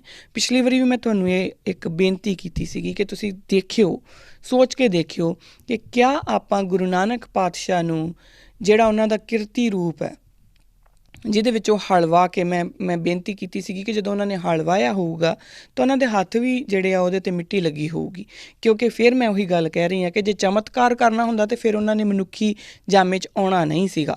ਜੇ ਉਹ ਮਨੁੱਖੀ ਜਾਮੇ 'ਚ ਆਏ ਆ ਤਾਂ ਉਹਨਾਂ ਨੇ ਬਿਲਕੁਲ ਉਸੇ ਤਰੀਕੇ ਨਾਲ ਹੀ ਜੀਵਨ ਜੀਆ ਆ, ਮਨੁੱਖੀ ਜੀਵਨ ਨੂੰ ਮਨੁੱਖੀ ਤਰੀਕੇ ਨਾਲ ਹੀ ਜੀਆ ਆ, ਔਰ ਸਾਨੂੰ ਰਸਤਾ ਦਿਖਾਇਆ ਆ ਕਿ ਮਨੁੱਖੀ ਜੀਵਨ ਜੀਂਦੇ ਹੋਏ ਵੀ ਤੁਸੀਂ ਉਸ ਪਰਮਾਤਮਾ ਦੇ ਲੜ ਕਿੱਦਾਂ ਲੱਗ ਸਕਦੇ ਆ। ਹੁਣ ਉਹਨਾਂ ਦੇ ਹੱਥ ਵੀ ਮੈਲੇ ਹੋਣਗੇ, ਉਹਨਾਂ ਦੀ ਜਿਹੜੀ ਦਾੜੀ ਆ, ਹੋ ਸਕਦਾ ਉਹ ਖਿੰਡਰੀ ਵੀ ਹੋਵੇ। ਜਰਾ ਸੋਚ ਕੇ ਦੇਖਿਓ ਜੇ ਕਿ ਤੁਸੀਂ ਇਮੈਜਿਨ ਕਰੋ ਕਿ ਇਸ ਤਰ੍ਹਾਂ ਦੇ ਗੁਰੂ ਨਾਨਕ ਪਾਤਸ਼ਾਹ ਔਰ ਉਹਨਾਂ ਦਾ ਜਿਹੜਾ ਮੁੜਕੇ ਨਾਲ ਜਾਂ ਪਸੀਨੇ ਨਾਲ ਜਿਹੜਾ ਉਹਨਾਂ ਦਾ ਭਰਿਆ ਹੋਇਆ ਜਿਹੜਾ ਕੁੜਤਾ ਹੈ, ਉਹਨਾਂ ਦੀ ਬੋਡੀ ਦੇ ਨਾਲ ਲੱਗਿਆ ਹੋਊਗਾ, ਤਾਂ ਤੁਸੀਂ ਇਮੈਜਿਨ ਕਰਕੇ ਦੇਖਿਓ ਕਿ ਕਿਆ ਆਪਾਂ ਉਹੋ ਜਿਹੇ ਗੁਰੂ ਨਾਨਕ ਪਾਤਸ਼ਾਹ ਦੀ ਫੋਟੋ ਆਪਣੀ ਡਰਾਇੰਗ ਰੂਮ ਵਿੱਚ ਲਾਉਣ ਦੀ ਜ਼ਰੂਰਤ ਰੱਖਦੇ ਹਾਂ। ਸ਼ਾਇਦ ਜਵਾਬ ਆਊਗਾ ਕਿ ਨਹੀਂ, ਕਿਉਂਕਿ ਗੁਰੂ ਨਾਨਕ ਪਾਤਸ਼ਾਹ ਦੀ ਜਿਹੜੀ ਮੂਰਤ, ਜਿਹੜੀ ਫੋਟੋ ਸਾਡੇ ਡਰਾਇੰਗ ਰੂਮ 'ਚ ਲੱਗੀ ਆ, ਉਹਦੇ ਵਿੱਚ ਤਾਂ ਉਹ ਬੜੇ ਕੋਮਲ ਹੱਥ, ਬਹੁਤ ਬਿਲਕੁਲ ਬੜੀ ਅਰੇਂਜਡ ਉਹਨਾਂ ਦੀ ਦਾੜੀ ਔਰ ਪਗੜੀ ਆ ਉਹਨਾਂ ਦੇ ਸਿਰ ਦੇ ਉੱਤੇ, ਔਰ ਉਹਦੇ ਉੱਤੇ ਵੀ ਮਾਲਾ ਹੈ, ਇੱਕ ਹੱਥ ਦੇ ਵਿੱਚ ਮਾਲਾ ਹੈ। ਹੁਣ ਇਹਦੇ ਵਿੱਚ ਹੱਥ ਦੇ ਵਿੱਚ ਮਾਲਾ ਫੜੀ ਹੈ ਅਤੇ ਉੱਥੇ ਫਿਰ ਆਪਾਂ ਹਲਦੀ ਮਿੱਟੀ ਕਿੱਦਾਂ ਲੱਗ ਸਕਦੀ ਆ, ਹੈ ਨਾ। ਤਾਂ ਆਪਾਂ ਉਹ ਇੱਕ ਕੈਟਾਗਰੀ ਬਣਾ ਲਈ ਕਿ ਉਹੋ ਜਿਹਾ ਹੀ ਗੁਰੂ ਨਾਨਕ ਜਿਹੜਾ ਹੈ ਨਾ ਉਹ ਸਿੱਖਾਂ ਦਾ ਗੁਰੂ ਹੈ। ਅਤੇ ਜਿਹੜਾ ਇਹ ਗੁਰੂ ਨਾਨਕ ਹੈ ਜਿਹਦੇ ਹੱਥ ਦੇ ਵਿੱਚ ਹੱਥ 'ਤੇ ਮਿੱਟੀ ਵੀ ਲੱਗੀ ਆ, ਮੁੜਕਾ ਵੀ ਆਇਆ, ਪਸੀਨਾ ਆਇਆ ਉਹਨੂੰ, ਉਹ ਗੁਰੂ ਨਾਨਕ ਨਹੀਂ ਹੋ ਸਕਦਾ। ਇਹ ਕੈਟਾਗਰੀ ਬਣਾ ਲਈ ਅਸੀਂ, ਔਰ ਇਸੇ ਕੈਟਾਗਰੀ ਦੇ ਚੱਲਦਿਆਂ ਮੈਂ ਪਿਛਲੀ ਵਾਰੀ ਵੀ ਇਹੀ ਬੇਨਤੀ ਕੀਤੀ ਸੀਗੀ ਕਿ ਆਪਣੇ ਜਿਹੜੇ ਬਾਕੀ ਭੈਣ ਭਰਾ ਨੇ ਉਹਨਾਂ ਨੂੰ ਅਸੀਂ ਵਿਸਾਰਦੇ ਗਏ ਹਾਂ। ਸੋ ਸਾਨੂੰ ਇਹਨਾਂ ਕੈਟਾਗਰੀਜ਼ ਦੇ ਵਿੱਚੋਂ ਬਾਹਰ ਆਉਣ ਦੀ ਬਹੁਤ ਲੋੜ ਆ। ਜਦੋਂ ਅਸੀਂ ਗੁਰੂ ਨਾਨਕ ਪਾਤਸ਼ਾਹ ਦਾ ਨਾਮ ਧਿਆਉਂਦੇ ਹਾਂ ਨਾ, ਜਦੋਂ ਅਸੀਂ ਇਹ ਕਹਿੰਦੇ ਹਾਂ ਗੁਰੂ ਨਾਨਕ ਲਈ ਧਿਆਏ, ਤਾਂ ਆਪਣੀ ਝੋਲੀ ਅੱਡ ਕੇ ਉਹਨਾਂ ਕੋਲੋਂ ਮੰਗਿਆ ਕਰੀਏ ਕਿ ਸਾਨੂੰ ਗੁਰੂ ਪਾਤਸ਼ਾਹ ਜਿਸ ਧਰਮ ਦੀ ਤੂੰ ਗੱਲ ਕੀਤੀ ਸੀ, ਸਾਨੂੰ ਉਹੀ ਧਰਮ ਸਾਡੀ ਝੋਲੀ ਪਾ, ਉਹੀ ਧਰਮ ਜਿਸ ਦੇ ਵਿੱਚ ਮਾਨਸ ਕੀ ਜਾਤ ਸਭ ਏਕੇ ਪਹਿਚਾਣ ਬੋ ਦੀ ਗੱਲ ਆਉਂਦੀ ਆ, ਉਹੀ ਧਰਮ ਜਿਹਦੇ ਵਿੱਚ ਚੱਲਦਿਆਂ ਤੂੰ ਇਹ ਕਹਿੰਦਾ ਆ ਕਿ ਕੋਈ ਜਾਤ ਧਰਮ ਨਹੀਂ ਹੁੰਦੀ, ਹੈ ਨਾ। ਜੇ ਜਾਤ ਧਰਮ ਦੀ ਗੱਲ ਹੈ ਤਾਂ ਫਿਰ ਉੱਥੇ ਸਿੱਖੀ ਦੀ ਗੱਲ ਨਹੀਂ ਆਉਂਦੀ। ਜਾਤ ਧਰਮ ਉਹ ਸਿਰਫ ਉਹ ਆ ਜਿਹੜੇ ਤੁਸੀਂ ਕਰਮ ਕਮਾਉਂਦੇ ਆ। ਉਹ ਗੁਰੂ ਪਾਤਸ਼ਾਹ ਜਿਹੜੀ ਉਹ ਸਿੱਖੀ ਦੀ ਮੈਨੂੰ ਦਾਤ ਬਖਸ਼ ਕਿ ਇਹਨਾਂ ਅੱਖਾਂ ਨੂੰ ਹਰ ਇੱਕ ਬੰਦਾ ਜਦੋਂ ਕੋਈ ਤੁਰਿਆ ਫਿਰਦਾ ਹੋਵੇ, ਕਿਰਤੀ ਹੋਵੇ, ਨਾਮ ਜਪਦਾ ਹੋਵੇ, ਵੰਡ ਛਕਦਾ ਹੋਵੇ, ਤਾਂ ਉਹ ਗੁਰੂ ਨਾਨਕ ਦਾ ਹੀ ਰੂਪ ਲੱਗੇ, ਉਹ ਲੱਗੇ ਕਿ ਮੇਰਾ ਗੁਰੂ ਨਾਨਕ ਪਾਤਸ਼ਾਹ ਹੀ ਵਰਤ ਰਹੇ ਨੇ। ਸੋ ਸਾਨੂੰ ਕੈਟਾਗਰੀਜ਼ ਦੇ ਵਿੱਚ ਨਹੀਂ ਵੜਨਾ ਚਾਹੀਦਾ। ਔਰ ਇਸੇ ਕਰਕੇ ਮੈਂ ਜਿਹੜੀ ਆਪਾਂ ਪਿਛਲੇ ਵਾਰੀ ਗੱਲ ਕੀਤੀ ਸੀਗੀ ਉਹਦੇ ਤੋਂ ਹੀ ਅੱਜ ਅੱਗੇ ਗੱਲ ਤੋਰੀ ਆ। ਹੁਣ ਅਗਲੀ ਗੱਲ ਆਉਂਦੀ ਆ, ਇਹ ਤਾਂ ਗੱਲ ਹੋ ਗਈ ਜਦੋਂ ਅਸੀਂ ਗੁਰੂ ਨਾਨਕ ਦੀ ਗੱਲ ਕੀਤੀ ਔਰ ਧਰਮ ਦੇ ਵੱਲੋਂ ਗੱਲ ਕੀਤੀ, ਤਾਂ ਉਦੋਂ ਅਸੀਂ ਗੁਰੂ ਪਾਤਸ਼ਾਹ ਦੇ ਕੋਲੋਂ ਝੋਲੀ ਅੱਡ ਕੇ ਕੀ ਮੰਗਿਆ। ਅਗਲੀ ਗੱਲ ਆਉਂਦੀ ਹੈ ਸਪਿਰਿਚੁਅਲਿਟੀ ਦੀ, ਅਧਿਆਤਮ ਦੀ। ਹੁਣ ਜਦੋਂ ਆਪਾਂ ਗੁਰੂ ਨਾਨਕ ਪਾਤਸ਼ਾਹ ਦੀ ਜਿਹੜੀ ਪਰਸਨੈਲਿਟੀ ਆ ਉਹਦਾ ਇਹ ਡਾਇਮੈਂਸ਼ਨ ਦੇਖਾਂਗੇ ਕਿ ਸਪਿਰਿਚੁਅਲੀ ਉਹ ਸਾਨੂੰ ਕੀ ਕਹਿੰਦੇ ਨੇ, ਸਪਿਰਿਚੁਅਲਿਟੀ ਦੇ ਵਿੱਚ ਅਸੀਂ ਉਹਨਾਂ ਕੋਲੋਂ ਕੀ ਮੰਗਣਾ, ਤਾਂ ਸਾਨੂੰ ਇਹ ਸਮਝਣਾ ਜ਼ਰੂਰੀ ਆ ਕਿ ਅਧਿਆਤਮ ਦਾ ਮਤਲਬ ਹੈ ਕੀ। ਹੁਣ ਅਧਿਆਤਮ ਦਾ ਜਿਹੜਾ ਸੰਬੰਧ ਹੈ ਉਹ ਹੈ ਆਤਮਾ ਨਾਲ, ਜਾਂ ਆਤਮਾ ਦੀ ਪਰਮਾਤਮਾ ਦੇ ਨਾਲ ਜਿਹੜੀ ਨਿਰੰਤਰਤਾ ਹੈ ਉਹਨੂੰ ਸਥਾਪਿਤ ਕਰਨ ਦੇ ਵਾਸਤੇ ਚਿੰਤਨ ਮਨਨ ਦੇ ਨਾਲ, ਉਹਦਾ ਮਤਲਬ ਅਧਿਆਤਮ ਹੈ, ਉਸ ਥੋਟ ਪ੍ਰੋਸੈਸ ਦੇ ਨਾਲ। ਤਾਂ ਉਹਦੇ ਵਾਸਤੇ ਸਾਨੂੰ ਗੁਰਬਾਣੀ ਕਹਿੰਦੀ ਹੈ, ਨਦਰ ਕਰੇ ਤਾਂ ਸਿਮਰਿਆ ਜਾਏ, ਆਤਮ ਦਰਵੇ ਰਹੇ ਲਿਵਲਾਏ, ਆਤਮਾ ਪਰਮਾਤਮਾ ਇੱਕੋ ਕਰੇ, ਅੰਤਰ ਕੀ ਦੁਬਿਧਾ ਅੰਤਰ ਮਰੇ, ਗੁਰ ਪ੍ਰਸਾਦੀ ਪਾਇਆ ਜਾਏ। ਹੁਣ ਇਹਦੇ ਵਿੱਚ ਇਹ ਸਪਿਰਿਚੁਅਲਿਟੀ ਦੀ ਡੈਫੀਨੇਸ਼ਨ ਹੈ ਗੁਰੂ ਨਾਨਕ ਪਾਤਸ਼ਾਹ ਜੋ ਸਾਨੂੰ ਦਿੰਦੇ ਨੇ। ਇਹਦੇ ਵਿੱਚ ਫਿਰ ਤੋਂ ਮੈਂ ਦੁਬਾਰਾ ਇਹਨੂੰ ਦੇਖਦੀ ਹਾਂ ਕਿ ਹੁਣ ਇਹਦੇ ਵਿੱਚ ਫ਼ਰਕ ਕੀ ਆ। ਜਦੋਂ ਅਸੀਂ ਇੱਕ ਤਾਂ ਹੋ ਗਿਆ ਧਰਮ ਜਿਹਦੇ ਵਿੱਚ ਸਾਨੂੰ ਇੱਕ ਰੂਲਸ ਦੇ ਦਿੱਤੇ ਕਿ ਤੁਸੀਂ ਆਪਣਾ ਜੀਵਨ ਨਿਰਬਾਹ ਇੱਦਾਂ ਕਰਨਾ ਹੈ। ਦੂਜੀ ਆ ਗਈ ਸਪਿਰਿਚੁਅਲਿਟੀ, ਅਧਿਆਤਮ। ਹੁਣ ਅਧਿਆਤਮ ਦੇ ਵਿੱਚ ਸਾਨੂੰ ਇਹ ਸਰੀਰ ਦਾ ਜਿਹੜਾ ਜੋ ਇਸ ਸਰੀਰ ਨੇ ਕਰਨਾ ਨਾ, ਇਹਨੂੰ ਸਿਰਫ ਕਰਮ ਭੂਮੀ ਬਣਾਉਣਾ ਹੈ, ਔਰ ਆਤਮਾ ਨੂੰ ਉਸ ਪਰਮਾਤਮਾ ਦੇ ਨਾਲ ਜਿਹੜੀ ਨਿਰੰਤਰਤਾ ਹੈ ਉਹ ਸਥਾਪਿਤ ਕਰਨ ਵੱਲ ਚੱਲਣਾ, ਉਹ ਅਧਿਆਤਮ ਹੋ ਗਿਆ। ਹੁਣ ਇਹਦੇ ਵਿੱਚ ਗੁਰੂ ਪਾਤਸ਼ਾਹ ਕਹਿੰਦੇ ਨੇ ਨਦਰ ਕਰੇ ਤਾਂ ਸਿਮਰਿਆ ਜਾਏ। ਇਹ ਬੜੀ ਇੰਪੋਰਟੈਂਟ ਗੱਲ ਹੈ। ਦੇਖੋ ਜੋ ਧਰਮ ਹੈ ਨਾ, ਜਿਹਦੇ ਵਿੱਚ ਆਪਾਂ ਆਲਰੇਡੀ ਗੱਲ ਕਰ ਚੁੱਕੇ, ਧਰਮ ਸਾਨੂੰ ਚੋਇਸ ਦਿੰਦਾ ਆ। ਤੁਸੀਂ ਧਰਮ ਵੱਲ ਜਾ ਵੀ ਸਕਦੇ ਆ, ਨਹੀਂ ਵੀ ਜਾ ਸਕਦੇ। ਤੁਸੀਂ ਜਦੋਂ ਅਸੀਂ ਮੰਨ ਲਓ ਕਿ ਕਿਤੇ ਨਿਕਲ ਰਹੇ ਹਾਂ ਔਰ ਸਾਡੇ ਸਾਹਮਣੇ ਇੱਕ ਕੋਈ ਜ਼ਰੂਰਤਮੰਦ ਇਨਸਾਨ ਹੈ, ਸਾਡੇ ਕੋਲ ਦੋ ਤਰੀਕੇ ਹੈ, ਦੋ ਰਸਤੇ ਹੈ। ਇੱਕ ਰਸਤਾ ਹੈ ਕਿ ਉਹਦੀ ਜ਼ਰੂਰਤਮੰਦ ਇਨਸਾਨ ਨੂੰ ਅਸੀਂ ਅੱਖੋਂ ਪਰੋਖਾ ਕਰੀਏ, ਅੱਗੇ ਨਿਕਲ ਜਾਈਏ। ਦੂਸਰਾ ਰਸਤਾ ਹੈ ਸਿੱਖੀ ਦਾ, ਜੋ ਸਾਨੂੰ ਗੁਰੂ ਨਾਨਕ ਪਾਤਸ਼ਾਹ ਕਹਿੰਦੇ ਨੇ। ਉਹ ਕਹਿੰਦੇ ਨੇ ਕਿ ਨਹੀਂ, ਤੂੰ ਸਿੱਖ ਹੈ, ਤੈਨੂੰ ਉਹਦੀ ਮਦਦ ਕਰਨੀ ਹੀ ਪੈਣੀ ਆ। ਸੋ ਇਹਨਾਂ ਦੋਵਾਂ ਰਸਤਿਆਂ ਦੇ ਵਿੱਚੋਂ ਚੋਇਸ ਸਾਡੀ ਆ, ਅਸੀਂ ਕਿਹੜਾ ਅਪਣਾਉਂਦੇ ਹਾਂ। ਜੇ ਤਾਂ ਅਸੀਂ ਨਿਕਲ ਜਾਂਦੇ ਹਾਂ ਤਾਂ ਫਿਰ ਅਸੀਂ ਸਿੱਖੀ ਧਰਮ ਦੇ ਵਿੱਚ ਨਹੀਂ ਹੈਗੇ, ਅਤੇ ਜੇ ਅਸੀਂ ਉਹਦੀ ਮਦਦ ਕਰਦੇ ਹਾਂ ਤਾਂ ਫਿਰ ਸਾਨੂੰ ਸਿੱਖੀ ਧਰਮ ਦੇ ਵਿੱਚ ਅਸੀਂ ਹੈਗੇ ਹਾਂ। ਇਸੇ ਤਰੀਕੇ ਨਾਲ ਹੀ ਅਸੀਂ ਕਿਤੇ ਜਾਂਦੇ ਹਾਂ ਔਰ ਅਸੀਂ ਕੋਈ ਔਰਤ ਦੇਖਦੇ ਹਾਂ, ਕੋਈ ਪਰਾਈ ਇਸਤਰੀ ਦੇਖਦੇ ਹਾਂ, ਉਹਦੇ ਬਾਰੇ ਸਾਡੇ ਜਾਂ ਪਰਾਇਆ ਮਰਦ ਦੇਖਦੇ ਹਾਂ, ਉਹਦੇ ਬਾਰੇ ਸਾਡੇ ਦਿਮਾਗ ਦੇ ਵਿੱਚ ਦੋ ਤਰ੍ਹਾਂ ਦੇ ਵਿਚਾਰ ਹੋ ਸਕਦੇ ਆ। ਇੱਕ ਤਾਂ ਸੋਹਣਾ ਹੈ ਜਾਂ ਸੋਹਣੀ ਆ, ਬਹੁਤ ਵਧੀਆ ਗੱਲ ਆ, ਉਹ ਤੁਸੀਂ ਕਿਸੇ ਚੀਜ਼ ਨੂੰ ਅਪਰੀਸ਼ੀਏਟ ਕਰ ਰਹੇ, that is a different thing. ਪਰ ਤੁਹਾਡੇ ਦਿਲ ਦੇ ਵਿੱਚ ਉਹਦੇ ਲਈ ਇੱਕ ਵਾਸਨਾ ਆ ਜਾਂਦੀ ਹੈ ਕਿ ਇਹ ਤਾਂ ਮੇਰੇ ਕੋਲ ਹੋਣਾ ਚਾਹੀਦਾ ਸੀਗਾ। ਦੂਜੇ ਪਾਸੇ ਸਿੱਖੀ ਦਾ ਜਿਹੜਾ ਧਰਮ ਹੈ, ਜੋ ਗੁਰੂ ਨਾਨਕ ਪਾਤਸ਼ਾਹ ਸਾਨੂੰ ਸਿਖਾਉਂਦੇ, ਉਹ ਕਹਿੰਦੇ ਆ ਕਿ ਨਹੀਂ, ਪਰਾਈ ਜਿਹੜੀ ਆ ਉਹਨੂੰ ਆਪਣੀ ਧੀਆਂ ਭੈਣਾਂ ਮਾਵਾਂ ਜਾਣ, ਉਹ ਇਸ ਤਰੀਕੇ ਨਾਲ ਕਹਿੰਦੇ ਆ। ਹੁਣ ਦੋਨਾਂ ਰਸਤਿਆਂ ਦੇ ਵਿੱਚ ਚੋਇਸ ਮੇਰੇ ਕੋਲੇ ਆ। ਮੈਂ ਦੋਨਾਂ ਦੇ ਵਿੱਚੋਂ ਜਿਹੜਾ ਮਰਜ਼ੀ ਇੱਕ ਰਸਤਾ ਲੈ ਸਕਦੀ ਹਾਂ। ਜੇ ਮੈਂ ਉਸ ਰਸਤੇ 'ਤੇ ਜਾਂਦੀ ਹਾਂ ਤਾਂ ਮੈਂ ਸਿੱਖੀ ਤੋਂ ਦੂਰ ਹਾਂ। ਜੇ ਮੈਂ ਇਸ ਰਸਤੇ ਨੂੰ ਅਪਣਾ ਲੈਂਦੀ ਹਾਂ ਜਿਹਦੇ ਵਿੱਚ ਧੀਆਂ ਭੈਣਾਂ ਮਾਵਾਂ ਜਾਣਦੀਆਂ, ਜਾਂ ਉਸੇ ਤਰੀਕੇ ਨਾਲ ਹੀ ਮੈਂ ਉਹਦਾ ਵਿਪਰੀਤ ਅਰਥੀ ਸ਼ਬਦ ਜਿਹੜੇ ਆਦਮੀਆਂ ਵਾਸਤੇ ਲਗਾ ਦਈਏ, ਤਾਂ ਅਗਰ ਮੈਂ ਉਸ ਤਰੀਕੇ ਨਾਲ ਜਾਣਦੀ ਫਿਰ ਮੈਂ ਸਿੱਖੀ ਧਰਮ ਦੇ ਵਿੱਚ ਹਾਂ।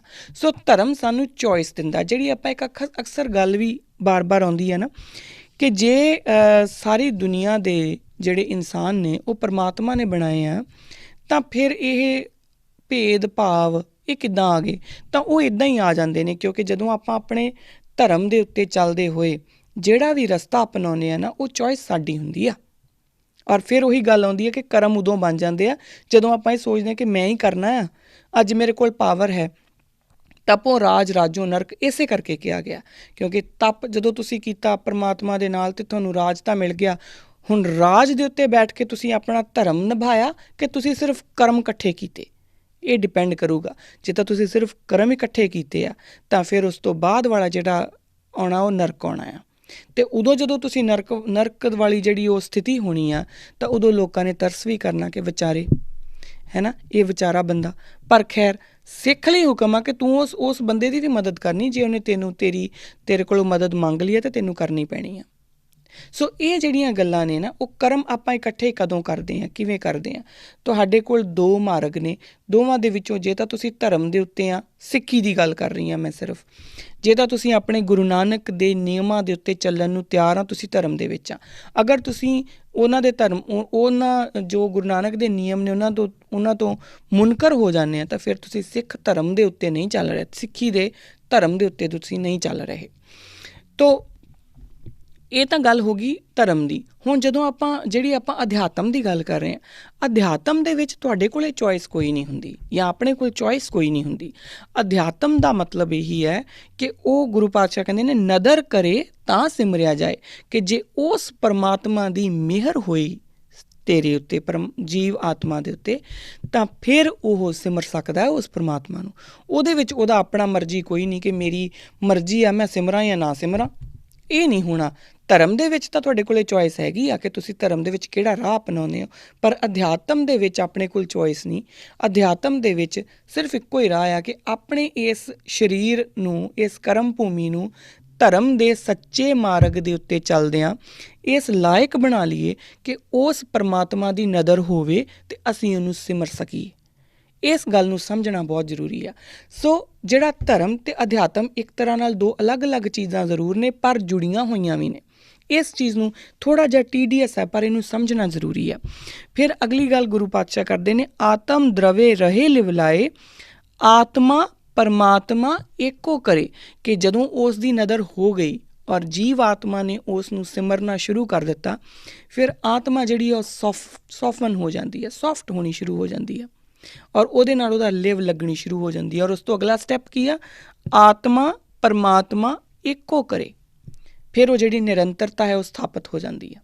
ਔਰ ਉਹੀ ਅਧਿਆਤਮ ਦਾ ਜਿਹੜਾ ਹੈ ਉਹ ਤੁਹਾਡਾ ਜਿਹਨੂੰ ਆਪਾਂ ਕਹੀਏ ਕਿ ਇੱਕ ਬਹੁਤ ਵੱਡਾ ਸਟੈਪ ਆ, ਬਹੁਤ ਵੱਡਾ ਗੋਲ ਆ ਜੋ ਅਚੀਵ ਕਰਨਾ ਸੀ। ਅੰਤਰ ਕੀ ਦੁਬਿਧਾ ਅੰਤਰ ਮਰੇ। ਫਿਰ ਤੁਹਾਡੇ ਅੰਦਰ, ਕਿਉਂਕਿ ਜਦੋਂ ਆਤਮਾ ਪਰਮਾਤਮਾ ਇੱਕ ਹੋ ਗਏ ਫਿਰ ਦੁਬਿਧਾ ਨਹੀਂ ਰਹਿਣੀ। ਔਰ ਜਿੱਥੇ ਦੁਬਿਧਾ ਨਹੀਂ ਰਹਿੰਦੀ, ਉਹ ਜਿਹੜੀ ਸਥਿਤੀ ਹੈ ਉਹ ਕਦੋਂ ਮਿਲਦੀ ਆ? ਗੁਰ ਪ੍ਰਸਾਦੀ ਪਾਇਆ ਜਾਏ। ਉਹ ਗੁਰੂ ਦੇ ਕਿਰਪਾ ਨਾਲ, ਗੁਰੂ ਦੇ ਪ੍ਰਸਾਦ ਨਾਲ ਹੀ ਮਿਲ ਸਕਦਾ ਆ।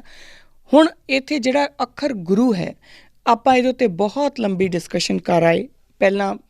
ਬਹੁਤ ਜਦੋਂ ਆਪਾਂ ਵਾਹਿਗੁਰੂ ਦੀ ਗੱਲ ਕੀਤੀ ਸੀਗੀ ਅਤੇ ਇਹਦੀ ਪੂਰਾ ਮੈਂ ਇੱਕ ਐਪੀਸੋਡ ਲਾਇਆ ਸੀਗਾ ਗੁਰੂ ਦੇ ਉੱਤੇ ਹੀ। ਤਾਂ ਸਿੱਖਾਂ ਦਾ ਗੁਰੂ, ਦੇਖੋ ਕਿਸੇ ਦਾ ਗੁਰੂ ਕੋਈ ਵੀ ਹੋ ਸਕਦਾ, ਪਰ ਸਿੱਖਾਂ ਦਾ ਗੁਰੂ ਗੁਰੂ ਗ੍ਰੰਥ ਸਾਹਿਬ ਮਹਾਰਾਜ ਹੀ ਹੈ, ਉਹੀ ਰਹਿਣਗੇ। ਕਿਸੇ ਵੀ ਸਿੱਖ ਦੇ ਮਨ ਦੇ ਵਿੱਚ ਅਗਰ ਇਹ ਗੱਲ ਆਉਂਦੀ ਆ ਕਿ ਨਹੀਂ ਮੈਨੂੰ ਦੇਹਧਾਰੀ ਗੁਰੂ ਚਾਹੀਦਾ ਆ, ਤਾਂ ਫਿਰ ਉਹ ਸਮਝ ਲਈਏ ਆਪਾਂ ਕਿ ਆਪਾਂ ਹਜੇ ਸਿੱਖੀ ਤੋਂ ਬਹੁਤ ਦੂਰ ਆ। ਫਿਰ ਹਜੇ ਸਾਡੇ ਵੱਲ ਸਿੱਖੀ ਵੱਲ ਤਾਂ ਅਸੀਂ ਪੈਰ ਵੀ ਨਹੀਂ ਚੱਕਿਆ, ਫਿਰ ਹਜੇ ਬਹੁਤ ਦੂਰ ਦੀ ਗੱਲ ਆ। ਇਸ ਕਰਕੇ ਜਦੋਂ ਗੁਰਪ੍ਰਸਾਦੀ, ਮੈਨੂੰ ਇਹ ਜਿਹੜਾ ਅੱਖਰ ਬੋਲਦੇ ਆ ਨਾ, ਉਹ ਡਰ ਲੱਗਣ ਲੱਗ ਜਾਂਦਾ। ਕਿਉਂਕਿ ਬਹੁਤ ਸਾਰੇ ਲੋਕ ਸਾਡੇ ਜਿਹੜੇ ਨੇ ਉਹ ਗੁੰਮਰਾਹ ਹੀ ਇਸੇ ਤਰੀਕੇ ਨਾਲ ਹੋਏ ਆ। ਕਿਉਂਕਿ ਬਾਣੀ ਵਿੱਚ ਬਾਰ-ਬਾਰ ਗੁਰੂ ਦੀ ਮਹਿਮਾ ਗਾਈ ਗਈ ਆ। ਗੁਰਬਾਣੀ ਵਿੱਚ ਬਾਰ-ਬਾਰ ਇਹ ਕਿਹਾ ਗਿਆ ਕਿ ਗੁਰੂ ਦੇ ਹੁਕਮ ਦੇ ਨਾਲ, ਗੁਰੂ ਦੀ ਕਿਰਪਾ ਦੇ ਨਾਲ, ਇਹ ਬਾਰ-ਬਾਰ ਗੱਲ ਆਉਂਦੀ ਆ। ਅਤੇ ਜਿਹੜੇ ਬਹੁਤ ਚਲਾਕ ਲੋਕ ਨੇ ਨਾ, ਉਹਨਾਂ ਨੇ ਕੀ ਕੀਤਾ ਹੈ ਕਿ ਉਹਨਾਂ ਨੇ ਅੱਧੀਆਂ ਚੀਜ਼ਾਂ ਨੂੰ ਇੱਕ ਤੁਕ ਨੂੰ ਲੈ ਕੇ ਤਾਂ ਲੋਕਾਂ ਨੂੰ, ਜਿਹੜੇ ਭੋਲੇ ਭਾਲੇ ਜਾਂ ਇਹ ਕਹਿ ਲਈਏ ਕਿ ਜਿਹੜੇ ਪੜ੍ਹਦੇ ਨਹੀਂ ਆਪ, ਉਹਨਾਂ ਨੂੰ ਇਹ ਦੱਸਣਾ ਸ਼ੁਰੂ ਕੀਤਾ ਕਿ ਆ ਦੇਖੋ ਗੁਰਬਾਣੀ ਤਾਂ ਕਹਿੰਦੀ ਆ ਕਿ ਗੁਰੂ ਦੀ ਲੋੜ ਆ, ਗੁਰਬਾਣੀ ਤਾਂ ਕਹਿੰਦੀ ਆ ਕਿ ਗੁਰੂ ਤੋਂ ਬਿਨਾਂ ਤੁਸੀਂ ਪਰਮਾਤਮਾ ਨੂੰ ਪਾ ਨਹੀਂ ਸਕਦੇ। ਤਾਂ ਉਹ ਜਿਹੜੇ ਵਿਚਾਰੇ, ਜਿਹੜੇ ਭੋਲੀ ਜਨਤਾ ਕਹਿ ਲਈਏ ਜਾਂ ਇਹ ਕਹਿ ਲਈਏ ਕਿ ਜਿਹੜੇ ਆਪਣੇ ਉੱਤੇ ਇੰਨਾ ਕਸ਼ਟ ਨਹੀਂ ਝੱਲਦੇ ਕਿ ਅਸੀਂ ਆਪ ਵੀ ਤਾਂ ਸਮਝੀਏ ਗੁਰੂ ਸਾਡਾ ਕਹਿੰਦਾ ਕੀ ਆ, ਤਾਂ ਉਹ ਲੋਕ ਵਾਕਈ ਉਹਨਾਂ ਨੂੰ ਮੰਨ ਕੇ ਔਰ ਉਹ ਗੁਰੂਡਮ ਜਿਹੜਾ ਦੇਹਧਾਰੀ ਗੁਰੂਆਂ ਦੇ ਪਿੱਛੇ ਉਹ ਚੱਲਦੇ ਨੇ, ਫਿਰ ਉਹ ਹੋਣਾ ਸ਼ੁਰੂ ਹੋ ਜਾਂਦੇ ਨੇ। ਪਰ ਇੱਥੇ ਮੈਂ ਸਾਫ਼ ਸਪਸ਼ਟ ਕਹਿ ਦਿਆਂ ਕਿ ਪੂਰੀ ਗੁਰਬਾਣੀ ਦੇ ਵਿੱਚ ਜਿੱਥੇ ਵੀ ਗੁਰੂ ਸ਼ਬਦ ਦੀ ਗੱਲ ਆਉਂਦੀ ਆ, ਬੇਸਿਕਲੀ ਉਹ ਸਿਰਫ ਅਤੇ ਸਿਰਫ ਸ਼ਬਦ ਗੁਰੂ ਦੀ ਗੱਲ ਕਰ ਰਹੇ ਆ। ਉਹਦਾ ਕਾਰਨ ਕੀ ਆ? ਕਿਉਂਕਿ ਗੁਰੂ ਕਦੀ ਵੀ ਆਪਣਾ ਕਿਹਾ ਨਹੀਂ ਕੱਟਦਾ ਹੁੰਦਾ। ਜੇ ਗੁਰੂ ਗੋਬਿੰਦ ਸਿੰਘ ਪਾਤਸ਼ਾਹ ਨੇ ਕਹਿ ਦਿੱਤਾ ਕਿ ਗੁਰੂ ਮਾਨਿਓ ਗ੍ਰੰਥ, ਤਾਂ ਗੁਰੂ ਗ੍ਰੰਥ ਸਾਹਿਬ ਗੁਰੂ ਗੋਬਿੰਦ ਸਿੰਘ ਪਾਤਸ਼ਾਹ ਦੀ ਗੱਲ ਥੋੜ੍ਹੀ ਕੱਟਣਗੇ, ਹੈ ਨਾ। ਆਪਾਂ ਇਹਨੂੰ ਮੋਟੇ ਤਰੀਕੇ ਨਾਲ ਕਰ ਲਈਏ। ਇਸ ਤੋਂ ਵੀ ਅਗਰ ਤੁਸੀਂ ਹੋਰ ਜਾਣਨਾ ਹੈ ਜਾਂ ਕਿਸੇ ਕੋਲੋਂ ਮਿਸ ਹੋ ਗਏ ਨੇ ਕੋਈ ਐਪੀਸੋਡਸ, ਤਾਂ ਉਹ ਜਿਹੜਾ ਮੈਂ ਵਾਹਿਗੁਰੂ ਵਾਲੀ ਆਪਾਂ ਗੱਲ ਕੀਤੀ ਸੀਗੀ, ਉਹਦੇ ਵਿੱਚ ਗੁਰੂ ਦੀ ਡੈਫੀਨੇਸ਼ਨ ਸਿੱਖੀ ਦੇ ਆਧਾਰ ਦੇ ਉੱਤੇ ਕੀ ਆ, ਉਹ ਆਪਾਂ ਬੜਾ ਖੁੱਲ੍ਹ ਕੇ ਉਹਦੇ ਬਾਰੇ ਡਿਸਕਸ਼ਨ ਕੀਤੀ ਸੀਗੀ, ਉਹ ਦੁਬਾਰਾ ਰੈਫਰ ਕਰ ਲਿਓ। ਜਿੱਥੇ ਵੀ ਗੁਰੂ ਦੀ ਗੱਲ ਆਊਗੀ ਉੱਥੇ ਆਪਾਂ ਸ਼ਬਦ ਗੁਰੂ ਦੀ ਗੱਲ ਹੀ ਕਰ ਰਹੇ ਹਾਂ। ਸਿਰਫ ਗੁਰੂ ਗ੍ਰੰਥ ਸਾਹਿਬ ਮਹਾਰਾਜ ਦੀ ਗੱਲ ਕਰ ਰਹੀ ਹਾਂ ਮੈਂ, ਹੋਰ ਦੂਜਾ ਤੀਜਾ ਕੋਈ ਗੁਰੂ ਦੀ ਮੈਂ ਕਦੀ ਗੱਲ ਨਹੀਂ ਕਰੂੰਗੀ। ਸੋ ਦੁਬਾਰਾ ਉਸੇ ਜਗ੍ਹਾ 'ਤੇ ਆਉਂਦੇ ਹਾਂ ਕਿ ਜਿਹੜੀ ਸਪਿਰਿਚੁਅਲਿਟੀ ਹੈ, ਜਦੋਂ ਆਪਾਂ ਧਰਮ ਦੀ ਗੱਲ ਕਰਾਂਗੇ ਤਾਂ ਉਹ ਧਰਮ ਸਾਨੂੰ ਦੋ ਮਾਰਗ ਦਿਖਾਊਗਾ। ਇੱਕ ਉਹ ਮਾਰਗ ਜੋ ਸਾਡੇ ਗੁਰੂ ਨੇ, ਮਤਲਬ ਸਾਡੇ ਸਾਹਮਣੇ ਦੋ ਮਾਰਗ ਹੋਣਗੇ। ਇੱਕ ਮਾਰਗ ਉਹ ਜਿਹੜਾ ਅਵੇਲੇਬਲ ਹੈ, ਦੂਸਰਾ ਮਾਰਗ ਉਹ ਜੋ ਸਾਡੇ ਗੁਰੂ ਨੇ ਸਾਡੇ ਲਈ ਨਿਰਧਾਰਿਤ ਕੀਤਾ ਆ, ਔਰ ਉਹ ਸਾਡਾ ਧਰਮ ਹੈ। ਹੁਣ ਸਾਡੇ 'ਤੇ ਡਿਪੈਂਡ ਕਰਦਾ ਕਿ ਅਸੀਂ ਦੋਵਾਂ ਦੇ ਵਿੱਚੋਂ ਕਿਹੜਾ ਚੂਜ਼ ਕਰਦੇ ਹਾਂ। ਜਿਹੜਾ ਅਸੀਂ ਚੂਜ਼ ਕਰਾਂਗੇ ਉਹਦੇ ਅਕੋਰਡਿੰਗ ਸਾਡੇ ਜਾਂ ਤਾਂ ਉਹ ਕਰਮ ਹੋਣਗੇ ਅਤੇ ਜਾਂ ਉਹ ਧਰਮ ਹੋਊਗਾ। ਜੇ ਤਾਂ ਉਹ ਧਰਮ ਆ ਤਾਂ ਫਿਰ ਅਸੀਂ ਆਪਣੇ ਗੁਰੂ ਦੇ ਕਹਿਣੇ ਦੇ ਵਿੱਚ ਆ, ਜੇ ਉਹ ਅਸੀਂ ਆਪਣੇ ਕਰਮ ਇਕੱਠੇ ਕਰ ਰਹੇ ਹਾਂ ਤਾਂ ਫਿਰ ਸਾਡੀ ਮਰਜ਼ੀ ਆ। ਸਪਿਰਿਚੁਅਲਿਟੀ ਦੇ ਵਿੱਚ ਜਿਹੜੀ ਆ, ਅਧਿਆਤਮ ਦੇ ਵਿੱਚ ਸਾਡੇ ਕੋਲ ਕੋਈ ਚੋਇਸ ਨਹੀਂ ਹੈਗੀ। ਅਸੀਂ ਆਪਣੀ ਮਰਜ਼ੀ ਨਾਲ ਨਹੀਂ ਕਰ ਸਕਦੇ। ਉਹ ਉਦੋਂ ਹੋਣਾ ਆ ਜਦੋਂ ਅਸੀਂ ਇਸ ਕਾਬਲ ਹੋ ਗਏ। ਹੁਣ ਉਹਦਾ ਇੱਕ ਕਾਰਨ ਕੀ ਹੈ, ਇੱਕ ਤਰੀਕਾ ਕੀ ਆ ਇਹਨੂੰ ਸਮਝਣ ਦਾ। ਜਦੋਂ ਇੱਕ ਬਹੁਤ ਪੁਰਾਣੀ ਇੱਕ ਕਹਾਣੀ ਵੀ ਆ, ਸ਼ਾਇਦ ਤੁਸੀਂ ਸੁਣੀ ਵੀ ਹੋਊਗੀ, ਮੈਂ ਉਹਨੂੰ ਇੱਕ ਵਾਰੀ ਦੁਬਾਰਾ ਦੁਹਰਾਉਂਦੀ ਹਾਂ। ਕਿਸੇ ਜ਼ੈਨ ਮਾਸਟਰ ਦੇ ਕੋਲ ਕੋਈ ਇੱਕ ਸ਼ਿਸ਼ ਜਿਹੜਾ ਉਹ ਜਾਂਦਾ ਹੈ, ਔਰ ਉਹ ਜਾ ਕੇ ਉਹਨਾਂ ਨੂੰ ਕਹਿੰਦਾ ਕਿ ਮੈਂ ਤੁਹਾਡਾ ਸ਼ਿਸ਼ ਬਣਨਾ ਚਾਹੁੰਦਾ, ਮੈਂ ਤੁਹਾਡਾ ਡਿਸਾਈਪਲ ਬਣਨਾ ਚਾਹੁੰਦਾ। ਤਾਂ ਉਹਦੇ ਵੱਲ ਦੇਖਦੇ ਆ ਉਹ ਜਿਹੜੇ ਜ਼ੈਨ ਮਾਸਟਰ ਨੇ, ਉਹ ਦੇਖਦੇ ਨੇ ਔਰ ਉਹ ਦੇਖ ਕੇ ਉਹ ਕਹਿੰਦੇ ਕਿ ਨਹੀਂ ਤੂੰ ਦੁਬਾਰਾ ਆਈ। ਉਹ ਫਿਰ ਜਾਂਦਾ, ਉਹ ਕਹਿੰਦਾ ਜੀ ਹੁਣ ਬਣਾ ਲਓ। ਉਹ ਕਹਿੰਦੇ ਨਹੀਂ ਹਜੇ ਨਹੀਂ, ਤੂੰ ਦੁਬਾਰਾ ਆਈ। ਉਹ ਫਿਰ ਤੀਸਰੀ, ਚੌਥੀ, ਪੰਜਵੀਂ, ਛੇਵੀਂ, ਆਖਿਰਕਾਰ ਉਹ ਅੱਕ ਜਾਂਦਾ ਹੈ। ਅਤੇ ਉਹ ਜਾ ਕੇ ਜਦੋਂ ਫਿਰ ਜਾਂਦਾ, ਕਹਿੰਦਾ ਅੱਜ ਮੈਂ ਆਰ ਪਾਰ ਕਰਨੀ ਹੈ। ਬਾਏ ਚਾਂਸ ਉੱਥੇ ਜ਼ੈਨ ਮਾਸਟਰ ਦੇ ਕੋਲ ਇੱਕ ਹੋਰ ਕੋਈ ਬੈਠਾ ਹੁੰਦਾ ਆ। ਹੁਣ ਉਹ ਜਿਹੜਾ ਬੈਠਾ ਆ ਉਹ ਅੱਜ ਪਹਿਲੀ ਵਾਰੀ ਆਇਆ, ਤਾਂ ਉਹ ਜਾ ਕੇ ਉਹਨਾਂ ਨੂੰ ਕਹਿੰਦਾ ਜੀ ਮੈਂ ਤੁਹਾਡਾ ਸ਼ਿਸ਼ ਬਣਨਾ। ਅਤੇ ਉਹ ਕਹਿੰਦੇ ਜੀ ਬੈਠੋ। ਅਤੇ ਉਹ ਉਸੇ ਵੇਲੇ ਉਹਨੂੰ ਕਹਿੰਦੇ ਕਿ ਅੱਜ ਤੋਂ ਤੂੰ ਮੇਰਾ ਸ਼ਿਸ਼ ਹੋਇਆ। ਅਤੇ ਉਹ ਜਿਹੜਾ ਦੂਸਰਾ, ਜਿਹੜਾ ਮੇਰੇ ਵਰਗਾ ਪਹਿਲੇ ਦਿਨ ਤੋਂ ਜਾ ਰਿਹਾ ਸੀ ਨਾ, ਉਹ ਜਦੋਂ ਉਹਨਾਂ ਨੂੰ ਪੁੱਛਦਾ ਹੈ ਕਿ ਇਹ ਕੀ ਮਤਲਬ, ਮੈਂ ਤਾਂ ਤੁਹਾਡੇ ਕੋਲ ਇੰਨੀ ਵਾਰੀ ਆਇਆ, ਜੋ ਤੁਸੀਂ ਕਿਹਾ ਮੈਂ ਕਰਦਾ ਵੀ ਰਿਹਾ, ਫਿਰ ਤੁਸੀਂ ਅੱਜ ਪਹਿਲੀ ਵਾਰੀ ਆਇਆ, ਇਹਨੂੰ ਕੋਈ ਤੁਸੀਂ ਕੰਮ ਵੀ ਨਹੀਂ ਦਿੱਤਾ, ਕੁਛ ਨਹੀਂ ਕਿਹਾ, ਇਹਨੂੰ ਤੁਸੀਂ ਇੰਝ ਹੀ ਆਪਣਾ ਸ਼ਿਸ਼ ਬਣਾ ਲਿਆ, ਇਹ ਕੀ ਗੱਲ, ਇਹ ਅਨਿਆਏ ਕਿਉਂ? ਤਾਂ ਉਹ ਕਹਿੰਦੇ ਕੋਈ ਗੱਲ ਨਹੀਂ, ਆਪਾਂ ਗੱਲ ਕਰਦੇ ਹਾਂ, ਬੈਠੋ। ਉਹ ਚਾਹ ਮੰਗਾਉਂਦੇ ਆ ਅਤੇ ਕਹਿੰਦੇ ਨਾਲੇ ਆਪਾਂ ਚਾਹ ਪੀਂਦੇ ਹਾਂ, ਨਾਲੇ ਆਪਾਂ ਗੱਲ ਕਰਦੇ ਹਾਂ। ਔਰ ਦੋਨੋਂ ਹੀ ਕੱਪ ਜਿਹੜੇ ਆ ਉਹ ਮੂਧੇ ਪਏ ਹੋਏ ਆ, ਉਲਟੇ ਪਏ ਹੋਏ ਆ।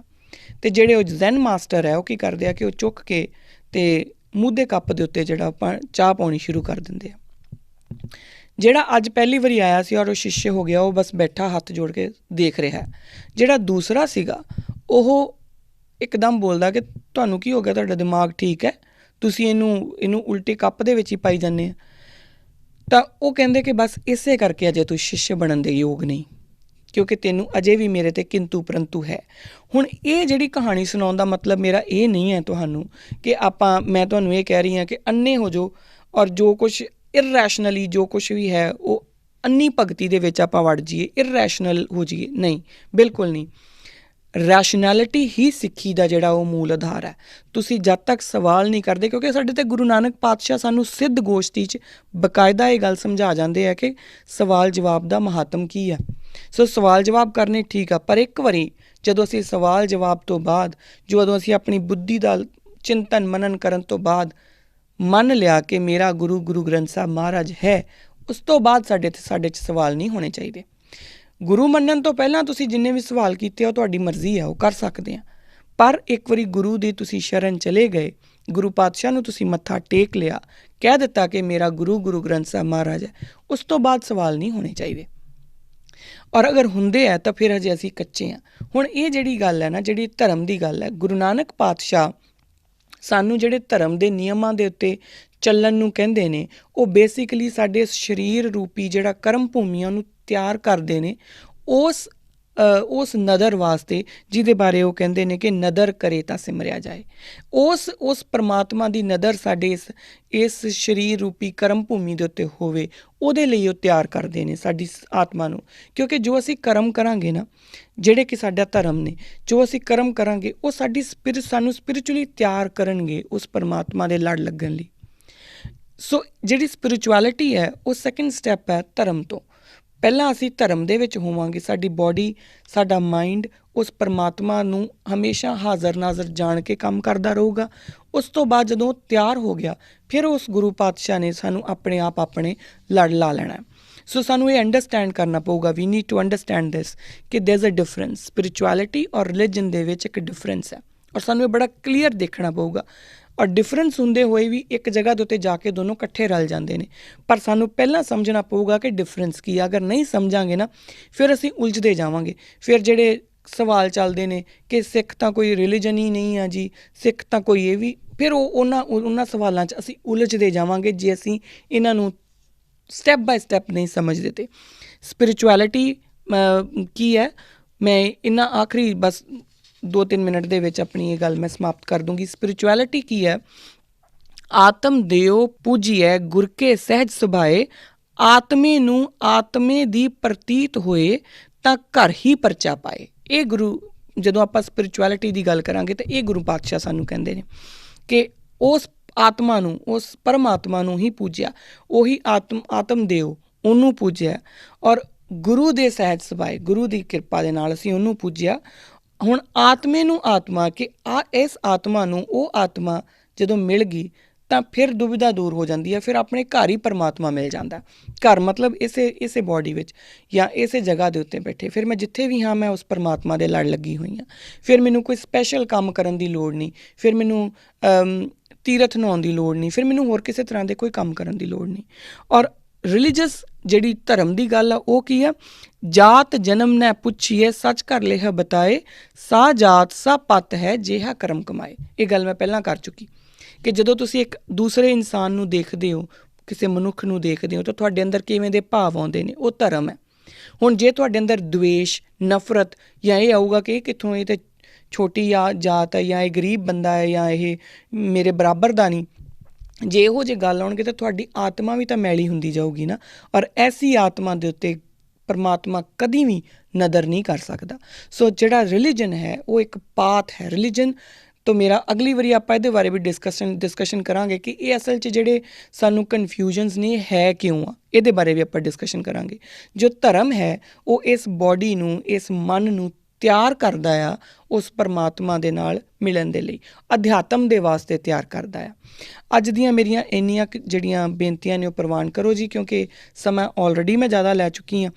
ਅਗਲੇ ਐਪੀਸੋਡ ਦੇ ਵਿੱਚ ਆਪਾਂ ਇੱਥੋਂ ਹੀ ਅੱਗੇ ਗੱਲ ਤੋਰਾਂਗੇ ਸਪਿਰਿਚੁਅਲਿਟੀ ਅਤੇ ਰਿਲੀਜਨ ਦੇ ਜਿਹੜੇ ਡਿਫਰੈਂਸਿਸ ਨੇ, ਯਾਨੀ ਕਿ ਅਧਿਆਤਮ ਅਤੇ ਧਰਮ ਦੇ ਜਿਹੜੇ ਡਿਫਰੈਂਸਿਸ ਨੇ, ਔਰ ਇਹ ਕਿੱਥੇ ਜਾ ਕੇ ਇਕੱਠੇ ਹੁੰਦੇ ਨੇ, ਸਿੱਖੀ ਇਹਨਾਂ ਬਾਰੇ ਕੀ ਕਹਿੰਦੀ ਆ, ਕਿਸ ਤਰੀਕੇ ਨਾਲ ਆਪਾਂ ਸਮਝ ਸਕਦੇ ਹਾਂ, ਇਹਦੇ ਬਾਰੇ ਆਪਾਂ ਅਗਲੇ ਐਪੀਸੋਡ ਦੇ ਵਿੱਚ ਗੱਲ ਕਰਾਂਗੇ। ਅੱਜ ਦੀਆਂ ਭੁੱਲਾਂ ਚੁੱਕਾਂ ਦੀ ਖਿਮਾ ਜੀ। ਮੈਨੂੰ ਜ਼ਰੂਰ ਲਿਖਦੇ ਰਿਹਾ ਕਰੋ, ਦੱਸਦੇ ਰਿਹਾ ਕਰੋ ਕਿ ਮੈਂ ਕਿੱਥੇ ਕੀ ਗਲਤੀ ਕਰ ਰਹੀ ਹਾਂ। ਸ਼ਾਬਾਸ਼ ਦੀਆਂ ਤੁਹਾਡੀਆਂ ਈਮੇਲਸ ਆਉਂਦੀਆਂ ਨੇ, ਮੈਂ ਬਹੁਤ ਆਭਾਰੀ ਹਾਂ ਉਹਨਾਂ ਦੀ, ਪਰ ਮੈਨੂੰ ਇਹ ਵੀ ਜ਼ਰੂਰ ਦੱਸਿਆ ਕਰੋ ਕਿ ਮੈਂ ਗਲਤ ਕਿੱਥੇ ਹਾਂ। ਕਿਉਂਕਿ ਜਿਹੜਾ ਬੰਦਾ ਇਹ ਸੋਚਣ ਲੱਗ ਜਾਏ ਨਾ ਕਿ ਮੈਂ ਬਿਲਕੁਲ ਪਰਫੈਕਟ ਹੋ ਗਿਆ ਜਾਂ ਮੇਰੇ 'ਚ ਤਾਂ ਕੋਈ ਗਲਤੀ ਨਹੀਂ, ਉਹ ਆਪਣੀਆਂ ਇੰਪਰੂਵਮੈਂਟ ਦੇ ਦਰਵਾਜ਼ੇ ਬੰਦ ਕਰ ਲੈਂਦਾ। ਮੈਂ ਉਹ ਦਰਵਾਜ਼ੇ ਕਦੀ ਬੰਦ ਨਹੀਂ ਕਰਨਾ ਚਾਹੁੰਦੀ। ਸੋ ਤੁਹਾਡੇ ਸਾਰਿਆਂ ਦੇ ਚਰਨਾਂ 'ਚ ਬੇਨਤੀ ਹੈ ਕਿ ਮੈਨੂੰ ਜ਼ਰੂਰ ਲਿਖ ਕੇ ਦੱਸਿਆ ਕਰੋ ਕਿ ਮੈਂ ਗਲਤੀ ਕਿੱਥੇ ਕਰ ਰਹੀ ਹਾਂ, ਤਾਂ ਕਿ ਮੈਂ ਅਗਲੀ ਵਾਰੀ ਹੋਰ ਇੰਪਰੂਵ ਕਰਕੇ ਆਪਣੀ ਉਸ ਗਲਤੀ ਦੇ ਉੱਤੇ ਕੰਮ ਕਰਨ ਦੀ ਕੋਸ਼ਿਸ਼ ਕਰ ਸਕਾਂ। ਮੈਨੂੰ ਦਿਓ ਇਜਾਜ਼ਤ। ਵਾਹਿਗੁਰੂ ਜੀ ਕਾ ਖਾਲਸਾ, ਵਾਹਿਗੁਰੂ ਜੀ ਕੀ ਫਤਿਹ।